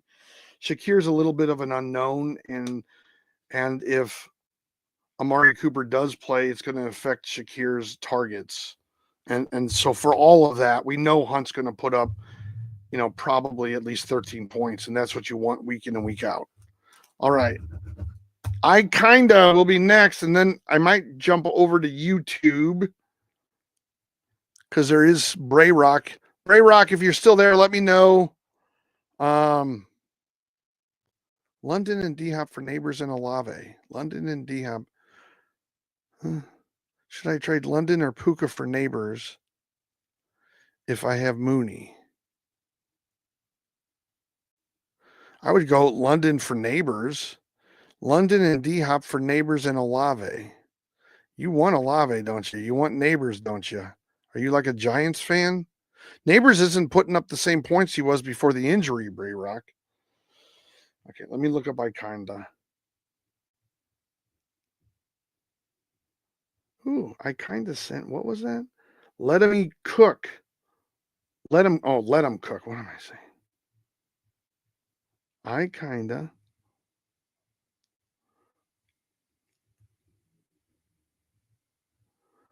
All right, let's see. I'm not seeing Brandon and Ikinda. I'm looking for your questions because I know you gifted me and I want to get to those. Don't forget, guys, while we're waiting, hit that like button, hit subscribe on YouTube. I need that. And then hit the follow button. All right, CBC, thank you for supporting me. I really appreciate it. And yeah, look for Amari tomorrow. All right, Luca Arming. Okay, I'm not seeing Ikinda or Brandon questions. So one of three things happened. I didn't see it. You didn't send it because you didn't have one, which is totally understandable. Or they filtered it out. So let me jump on YouTube real quick. I think we're caught up on all the gifting on TikTok. So if you want to jump to the front of the line, you can. Bray Rock, I don't know if you're still around, but regarding your trades, trade London or Puka for Neighbors. Maybe London. I wouldn't do Puka, though. I think he's going to put up good numbers, and Neighbors hasn't been putting up great numbers since his return. You want to trade London and D-Hop for Neighbors and Olave. Again, Neighbors isn't putting up great points since he got back from his injury, so I don't love that. And Olave, I don't think Olave's put up many points at all. Yeah, Olave had 1.8 points, 14. I mean, Brayrock, if you're getting Neighbors and Olave for London and D-Hop, I would say D-Hop has more value right now than either Neighbors or Olave. And I would say London is probably comparable to, well, right now, I would say London's putting up better points than Olave. I would say D-Hop is way better than Neighbors. I wouldn't get rid of London or D-Hop. It sounds like, and plus, here's the question I have to ask you if you're still around, which I think you might not be anymore, but how does it make you better? You're trading 2 wide receivers for 2 wide receivers. And actually, from my vantage point, over the last 4 weeks, London and D-Hop are putting up better numbers than Neighbors and Olave. So I don't think it even makes you a better team. Unless you're a Giants fan, you really, really, really want to have Neighbors. All right, let me jump back to TikTok. I think we're all caught up on gifting on TikTok. Let me just make sure of that. I believe that's the case. So if you want to send a gift, it can be 1 rose, which counts as 1 coin, which is 1 penny. If you do that, you jump to number 1 in the line. We're all caught up because I'm not seeing Ikinda or Brandon. I think they were just being very supportive, which I appreciate. So you would be number 1 in line if you send a gift right now. Could be, like I said, 1 rose. If you've gifted in the past or you follow me today, you will move up in line. And I do see a few people that have gifted in the past, like Teddy Vonderluft. Oh, Teddy just sent a rose. Trade Montgomery, Eckler, JSN for Pollard, Madison, and Tyreek.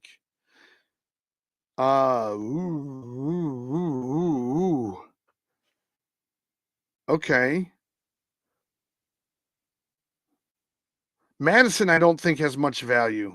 I just don't think the offense. I had Madison on my team. I don't think he's put up any decent points. I I thought maybe, there was reports they wanted to have smash mouth football.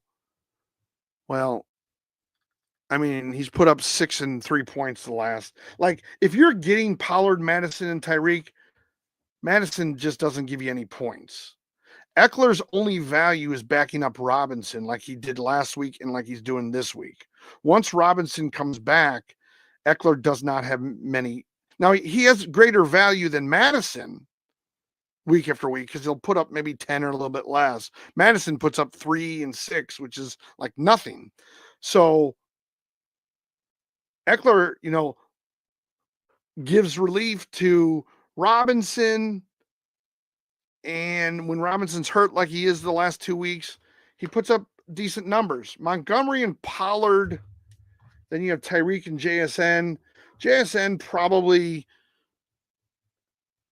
doesn't put up the points. I'll just look that one up real quick. JSN, he had a good week last week, but that's because DK's still injured. He had 33 points. But before that, he had 9, 3, 7, 11, 9, 5, 17. So Andy's on a bye this week. So in the short term, you're not going to, you're trading him away. So you're taking,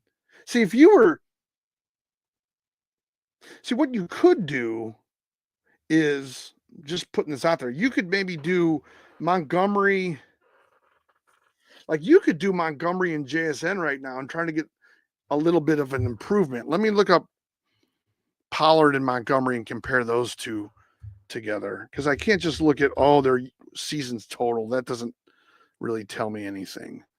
Pollard 16, 13, 7, 16 on a bad team. So 3 of the last 4 weeks.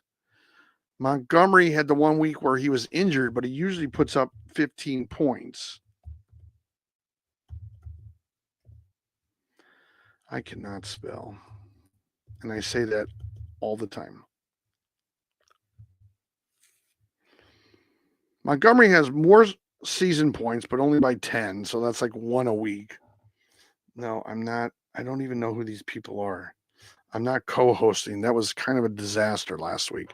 Now, Montgomery's had 15, 15, 19, 14, 20, 6.5 when he got injured, 14, then 11 against Green Bay.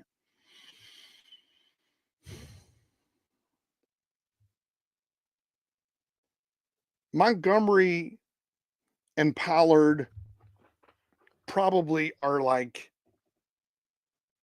in the same range of each other. Okay. They're not like, you could say Montgomery has, well, you can say because it's the truth. Montgomery has more points, but hey, you're practicing your baseball, huh, Nathaniel? That's pretty good.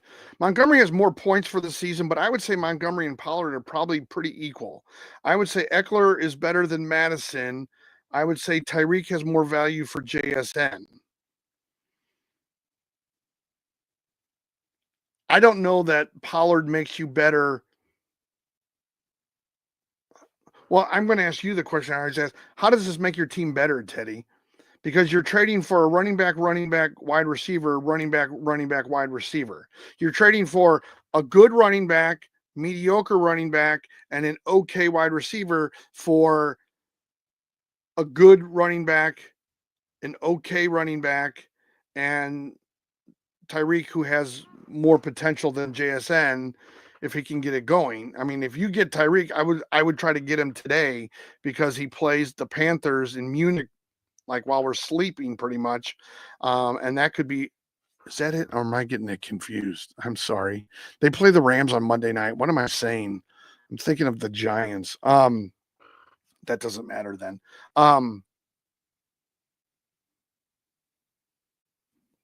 I guess I don't think it makes you really that much better of a team.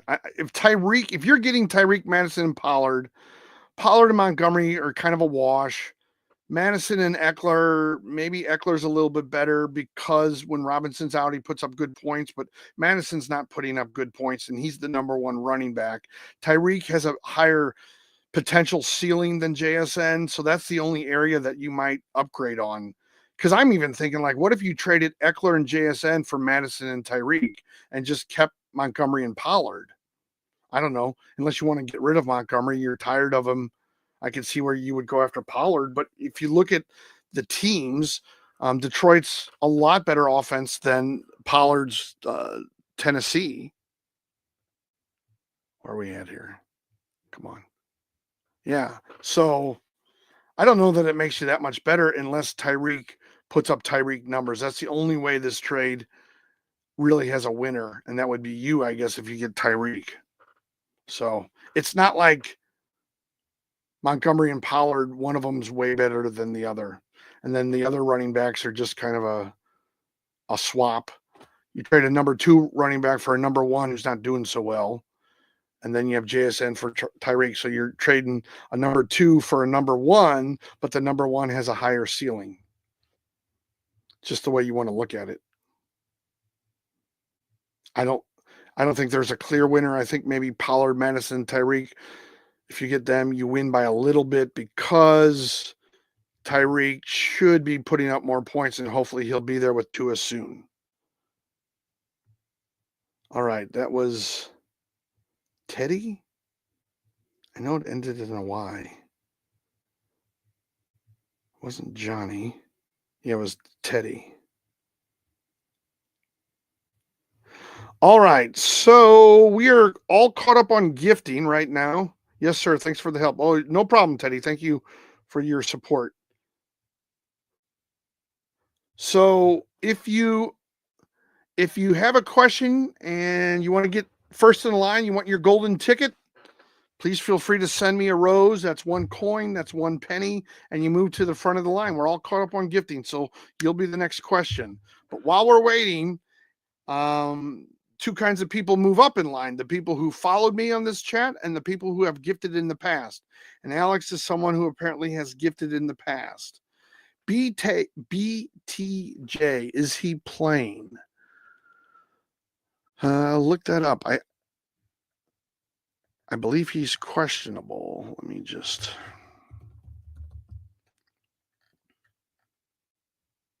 He is questionable. Everybody's questionable.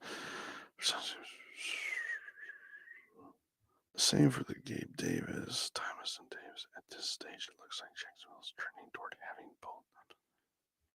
It looks like Thomas will be playing. So I would say it's maybe 60-40. And they play tomorrow at noon. So, well, they play at 1 o'clock Eastern. So at 11:30, 90 minutes before the game time, you'll want to see what they say, if Thomas is playing or not. That's when you'll know 90 minutes before game time, Alex. So you'll know it, if you're East Coast, you'll know at 11:30.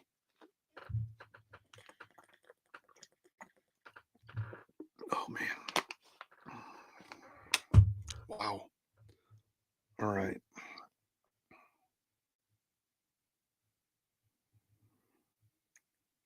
All right. Thank you, Alex. You're welcome. Or you're welcome, and thank you for your support.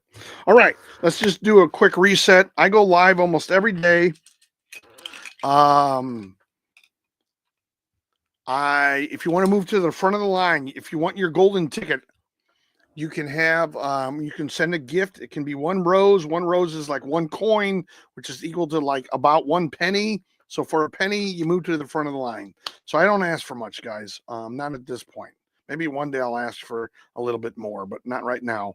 If you don't want to do that, if you want to go to the free route, you can follow me on this chat and I'll try to get to your question. You'll move up that way. Or if you've gifted me in the past, you move up. So right now, since we're all caught up on current gifters, I will be looking for people who have followed me on this live and who have gifted in the past. So let me see.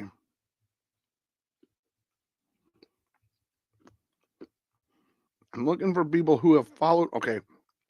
Michigan Soul Company. Are you like a shoe company? That's kind of cool. Is Drake London going to play? I believe he is. Let me double check on that. I did look him up earlier. I am really hitting a wall right now. All right, Falcons coach felt good about London playing Sunday against the Saints. He's listed as questionable. It's a good sign. It looks like he's going to play. So I'd say I think I gave him earlier like a 70% chance Drake London of playing. He plays at 1 o'clock Eastern. So at 11:30, 90 minutes before kickoff, you'll know whether or not he's playing. So you can check that little notepad that's next to his name and see if he's playing. You can get on at 11:30 or maybe just a little after that and see for sure if he's playing for the day. And you can look that way. But yeah, I would say there's a 70% chance that he plays. All right. D. Hulse has followed me. I'm going to look for his question. Oh boy, here we go. D. Hulse has a lot of names. Mason, McMillan, Pearsall are worthy at flex. Jordan Mason hasn't really looked good, and CMC's coming back. Hulse. McMillan might be hurt. I don't think he played last week, so I can't really tell you how he interacts that well with Baker Mayfield with Godwin and Evans out. Pearsall is the backup with the backup of the backup at San Francisco. And if Debo plays, Pearsall drops to number 3 because Juwan Jennings is definitely playing. So Pearsall will either be second or third tomorrow. And Worthy, boy, dare I say, start Worthy. That last game Worthy played was just awful. It was awful. My guess is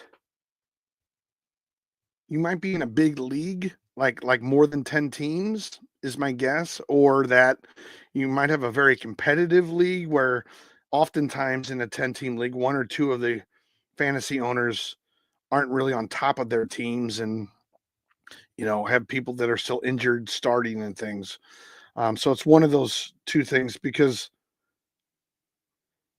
I looked up Pearsall earlier today. Someone asked about him. And if Debo plays, Pearsall goes down to number 3. And there's really no analytics that tell me at this point that Pearsall is going to have a game that gets you over 13 points. 13 points is important because in a 10-team league, which most everybody's in who's watching this, in a 10-team league, that's what you want your wide receivers and running backs to get. Hey, Bray Rock on YouTube, you can make that trade if you want to make that trade. You're giving up all your receivers for Jefferson and Kupp. I don't know if anybody's going to accept that, though, because Jefferson, a lot of teams won't want to part with. So If Debo doesn't play, Pearsall becomes number 2. His value goes up, but I wouldn't say there's a lot there. McMillan, I'm going to look up McMillan because I can't remember if he's close to playing or not.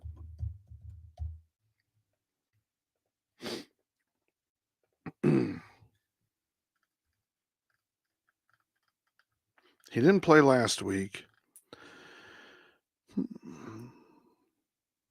Yeah, and it looks like they have a bye for week 11. My guess is he doesn't play this week and they just let him rest and go after it after the bye is what I'm reading pretty much. So I don't even know that McMillan's going to play.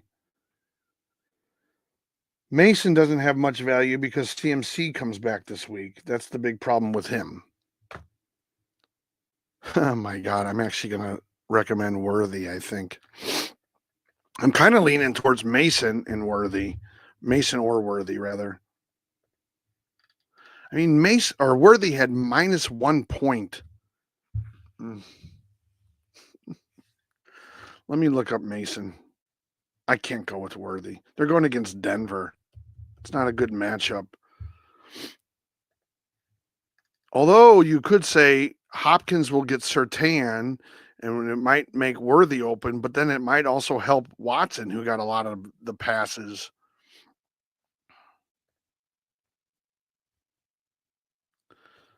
Let's see.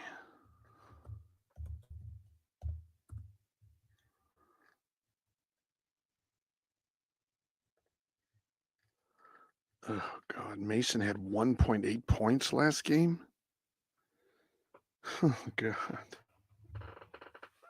Okay, Holst, this is a cluster if I've ever seen a cluster before. I'm not laughing at you, I promise. It's just there really isn't an easy decision here.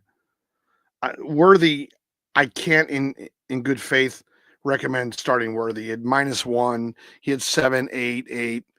He's just not very consistent. They have a tough matchup. Pearsall could be a start if Debo doesn't play.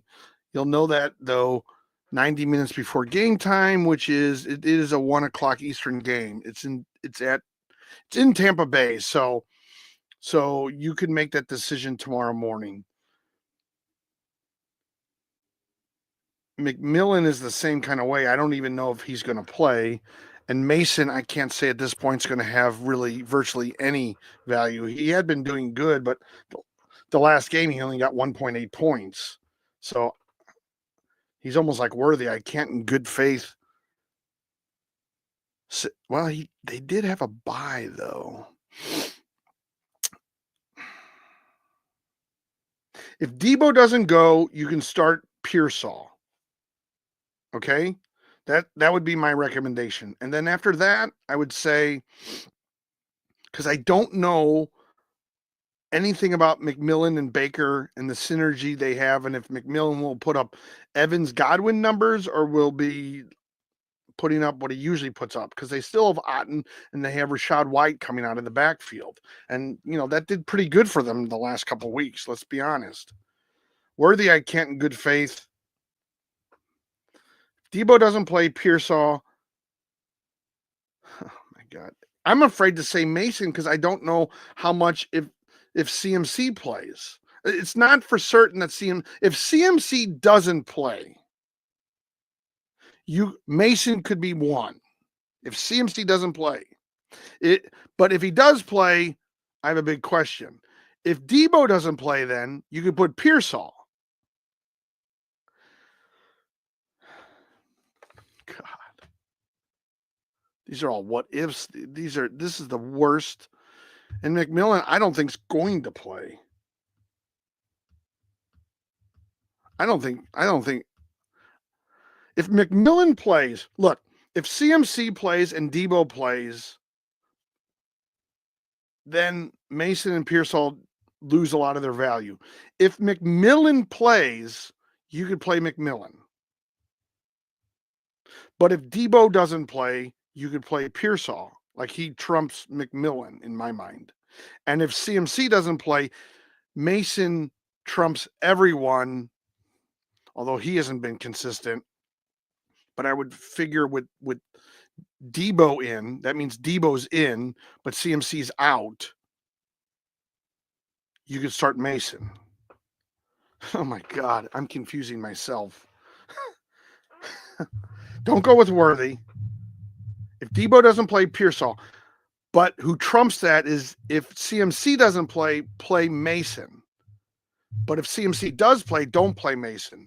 If Debo doesn't play, then you look at Pearsall. Then if Debo doesn't play, then you start Pearsall. But if McMillan, if CMC plays and Debo plays, then look at McMillan, and if he's available, play him. It's really not an easy choice, D-Holes. That is not fun to look at, really. That's a tough one. All right. We are all caught up on gifting.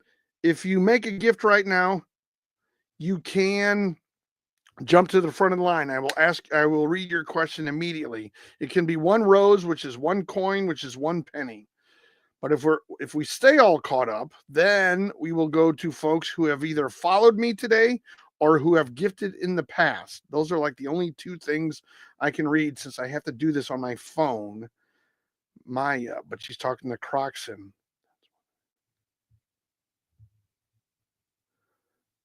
I like when the chat talks to each other. That's good. You guys are helping each other out. Okay, user 899 has a dilemma. DJ No More or Marv Less Jr. Marvin Lesserson. Marvin is so inconsistent. DJ Moore is just doesn't have any numbers. I mean, at least Marvin 2 weeks ago had a good number. Hey, DJ Moore, like, okay. User 899. I don't know how many teams are in your league, but if you're in a 10-team league, there's a solid chance that you could pick up on waivers a decent wide receiver. Like maybe Cortland Sutton's out there. I doubt it, but maybe. Maybe Shakir with Buffalo's out there. Maybe you could pick him up. Tank Dell's probably taken. I'm trying to think of who might get. Let's see. Even Juwan Jennings. I mean, here's the thing. DJ Moore has had like 4 points, 4 points, 5 points the last 3 weeks. Okay. And Marvin Harrison Jr. has been all over the place. He's had 20 points. He's had no points. Yeah. Conscious Machine. You should have Nico news by 4 p.m. Eastern time. Yes. That was a YouTuber if he's still around. I guess I would go with Marvin only because Chicago and DJ Moore have been so bad. At least Marvin has had a good week, like more recently than DJ Moore has. DJ Moore has not looked good. But again, I would look in the waiver wire and see if you can't pick up somebody really better than either one of these two and drop like DJ Moore. Because right now, I think everybody's still a free agent. Like on a Saturday, you'd be able to pick them up and start them tomorrow if you pick them up. Like they don't have to go through waivers yet. Like they don't have to go through waivers right now. They would be a free agent. So you could pick them up and start them immediately. That would be my first thing to look for, user 899. All right. As I said earlier, we're all caught up on gifting. So now I'm looking for people. So if you want a gift, if you want to send a rose, it's a whopping 1 coin, which is 1 penny. So you move to the front of the line for that. That's your golden ticket. If you don't want to spend the penny, there are obviously many people who don't. I'm just playing with you. Hey, DJ wants to spend a penny. All right. I say that sort of tongue in cheek because I'm like, come on, it's a penny, right? I mean, I know you have to buy it in a bundle, but it's not breaking. I think you bundle it in a dollar or something. All right. Tank Dell or Juwan Jennings. Oh, those are 2 names I've looked up a lot today. Initially, I want to say Tank Dell, but let me look at Let me look at that. Okay. Well, they both are reliant on the receiver. Austin Nave, I don't usually do this, but I would go with Rashad White. DJ Moore has no value. All right. Tank Dell is contingent on if Nico Collins comes back, it could affect Tank Dell's points. If Debo comes back, it'll affect Jauan Jennings' points. We won't know Nico until 4 p.m. Eastern today. If he's activated, then there's a high chance that he will play. That's Nico Collins, okay? If Debo plays tomorrow, there's a good chance, and they're the noon game. The San Francisco's the noon game. I'm just looking at the times here. And Texas is at 7:20. So you're Tank Dell, you might not even be able to. Okay, so Jauan Jennings, if Debo doesn't play, you can start Jauan Jennings because that game's at noon my time, 1:00 Eastern. And then the Tank Dell game is at 7:20. And they give the final injury report 90 minutes before kickoff. So you might not be able to wait that long, like it might be almost impossible or wrong to wait that long, DJ. So, the way I look at it is if Nico comes back, well, let me just tell you what's in my head. Nico's probably still limited, even if he comes back tomorrow. So there's probably a really good chance that Tank Dell probably gets you at least 11 points. All right. Even if Nico comes back, I think Tank Dell, being the number 2, has a decent game. Now, in a 10-team league, I know if you've watched me for a while or been on this before, you've heard me say it 1,000 times. In a 10-team league, you want your quarterback at 19 or over, wide receiver, running backs, and flex at 13 or over, defense, kicker, 10 or over, tight end, 7 or over. I think Tank Dell, now, if Nico comes back, maybe he doesn't get you 13 or over, but he probably gets you 11 or over, okay? And here's the problem with Jauan Jennings. If Debo plays, I don't think Jauan Jennings has much value. He only was valuable one game. He got 40 points, and he hasn't really done much since or before that even. So I believe that either way, the safest bet would be Tank Dell because at least in the last 2 weeks, he's giving you something. He's had 15 and 11 the last 2 weeks. Now they played Detroit, and Detroit against wide receivers. Let me just look this up. Well, they're 25th out of 32, so they're not even that. The Detroit defense against wide receivers isn't even that great. So, yeah, I would go with Tank Dell on this. I just don't think that Jauan Jennings has much value, and the only value he brings is if Debo's out. But that's not even a certain that he's going to get you even 11 points. He hasn't done it any other games but one. So that's why I would go with Tank Dell, because if Nico comes back, it might help Tank Dell. The way Garrett Wilson's putting up good points with Adams in New York, sort of the way that Puka and Kupp, get decent points every week, the way that Jameson Williams gets good points even though St. Brown is there, it's almost like and then obviously Devontae Smith with A.J. Brown in Philadelphia. Devontae still has good weeks. So anyway, so that's just really what I'm looking at here. I would probably go with, I took all that time to say, go with Tank Dell. If Debo plays, you definitely can't start Jauan Jennings. If Debo doesn't play, you might want to go with Jauan Jennings. However, I think Dell has a decent game, even if Nico plays.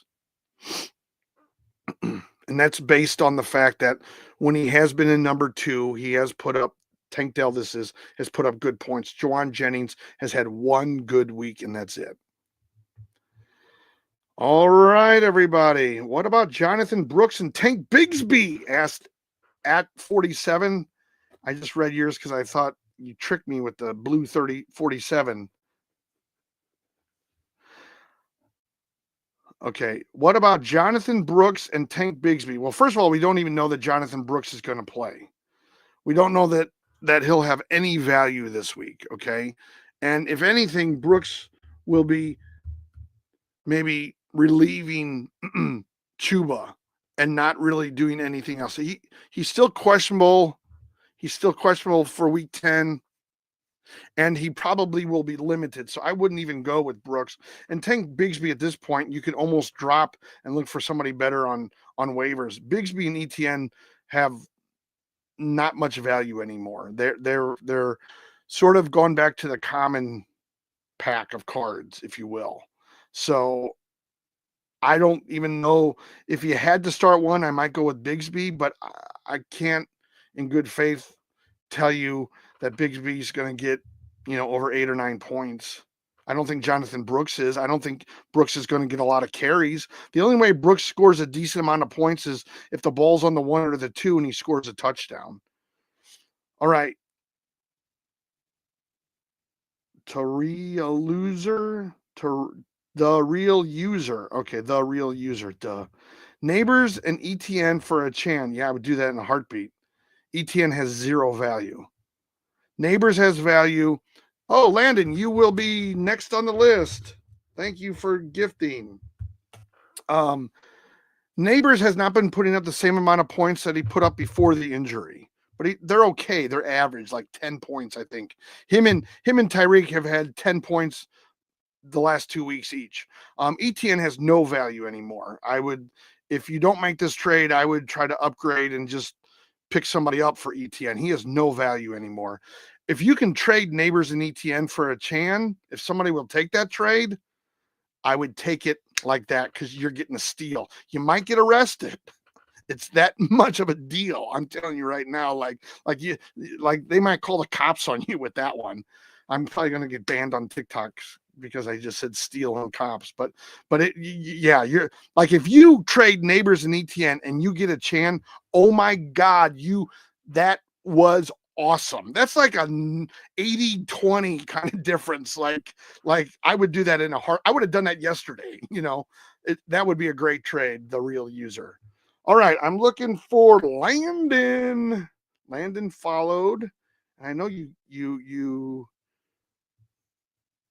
Yeah. Okay, James Conner or Jonathan Taylor. All right.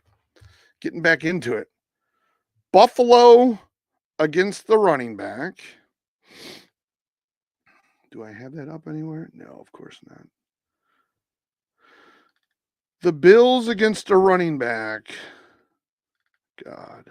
They're 25th.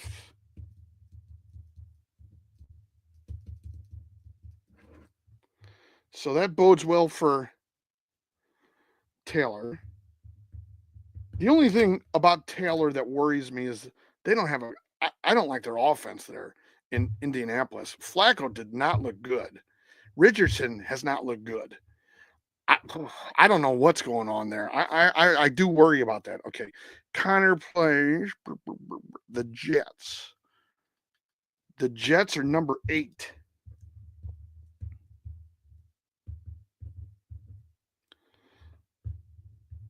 So based on matchups, you would go with Jonathan Taylor. However, I do think, the Jets have a good passing defense as well. Wait a minute. What am I getting confused on?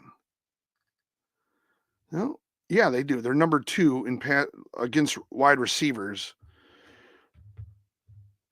Come on. Yeah, they're number 2.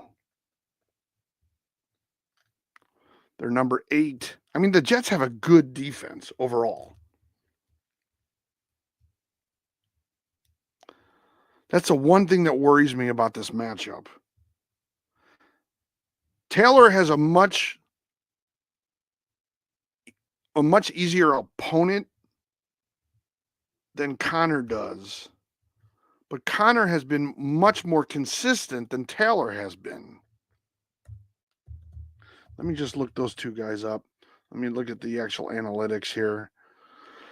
Da-da-da-da-da. Connor 13-13, 16-4, 13-17, 3, 18-17. I mean, in 9 weeks, he's gone over that 13 mark 7 of the 9 times. He has Green Bay, Miami, the Chiefs, Chargers, Eagles, Texans. Chiefs, Chargers.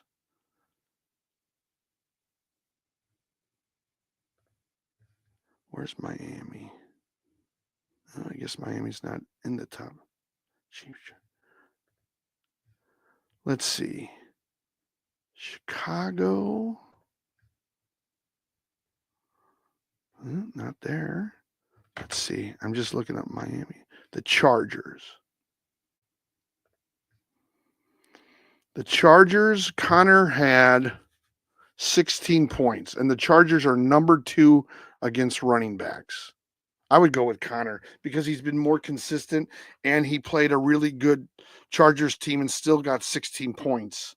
I just think their offense is better with Kyler Murray. He can win with his feet. I don't love Marvin Harrison Jr. He's highly inconsistent, but I think Connor is very, very, very, very consistent, and he's done it against another team that's good defensively against a running back, and that's why I would go with him. I think Taylor, let me just, before I give my final, let me just look up Taylor compared. Taylor is 7, 18, 18, 26, 14, 10. But that 7 worries me. And that was Minnesota. Now, Minnesota, number 7, 18 against Houston.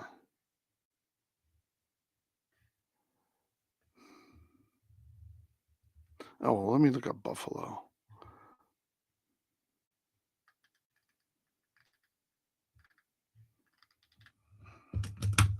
I don't know.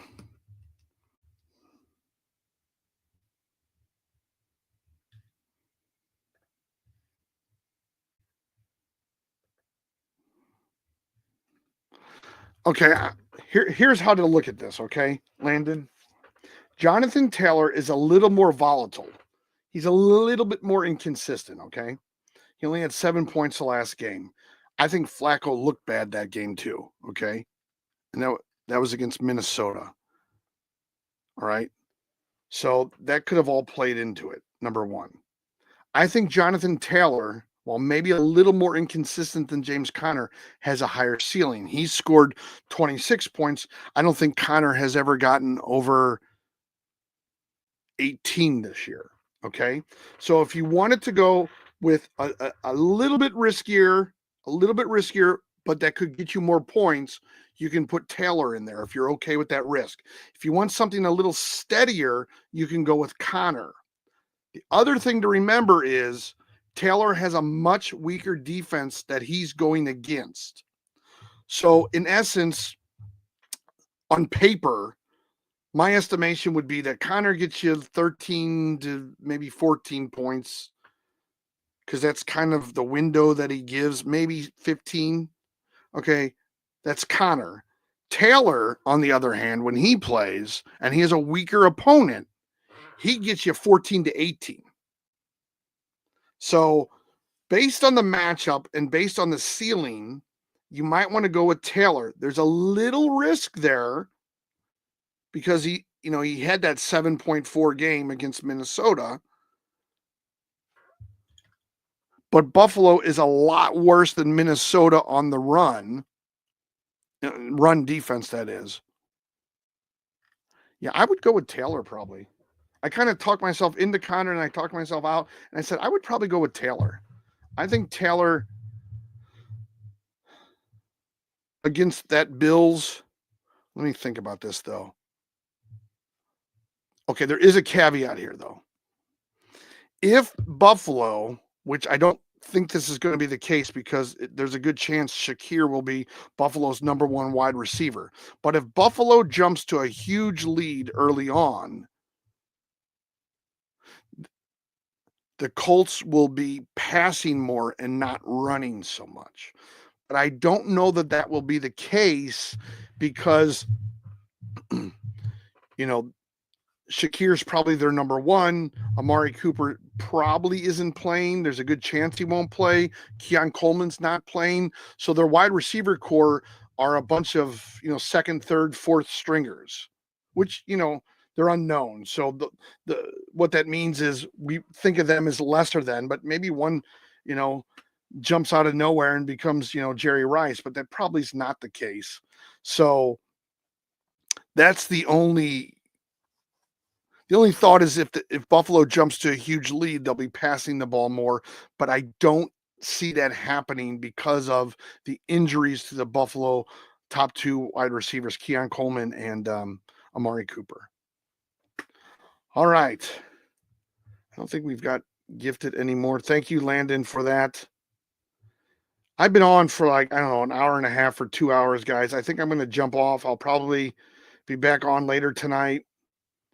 I'll probably be on tomorrow. I'll try to go on in the morning, but make sure you hit that follow button. Thank you, Landon, for the heart. I really appreciate it. That's awesome. Thank you. I haven't seen that one. I always like to see new sort of gifts and the graphics that come with it. Don't forget to hit that follow so you know when I'm on. We have almost 10,000 likes. That's great. Thank you all very much. And let's see, is there anything on YouTube? Nope, nothing new. So I'm gonna jump off YouTube here.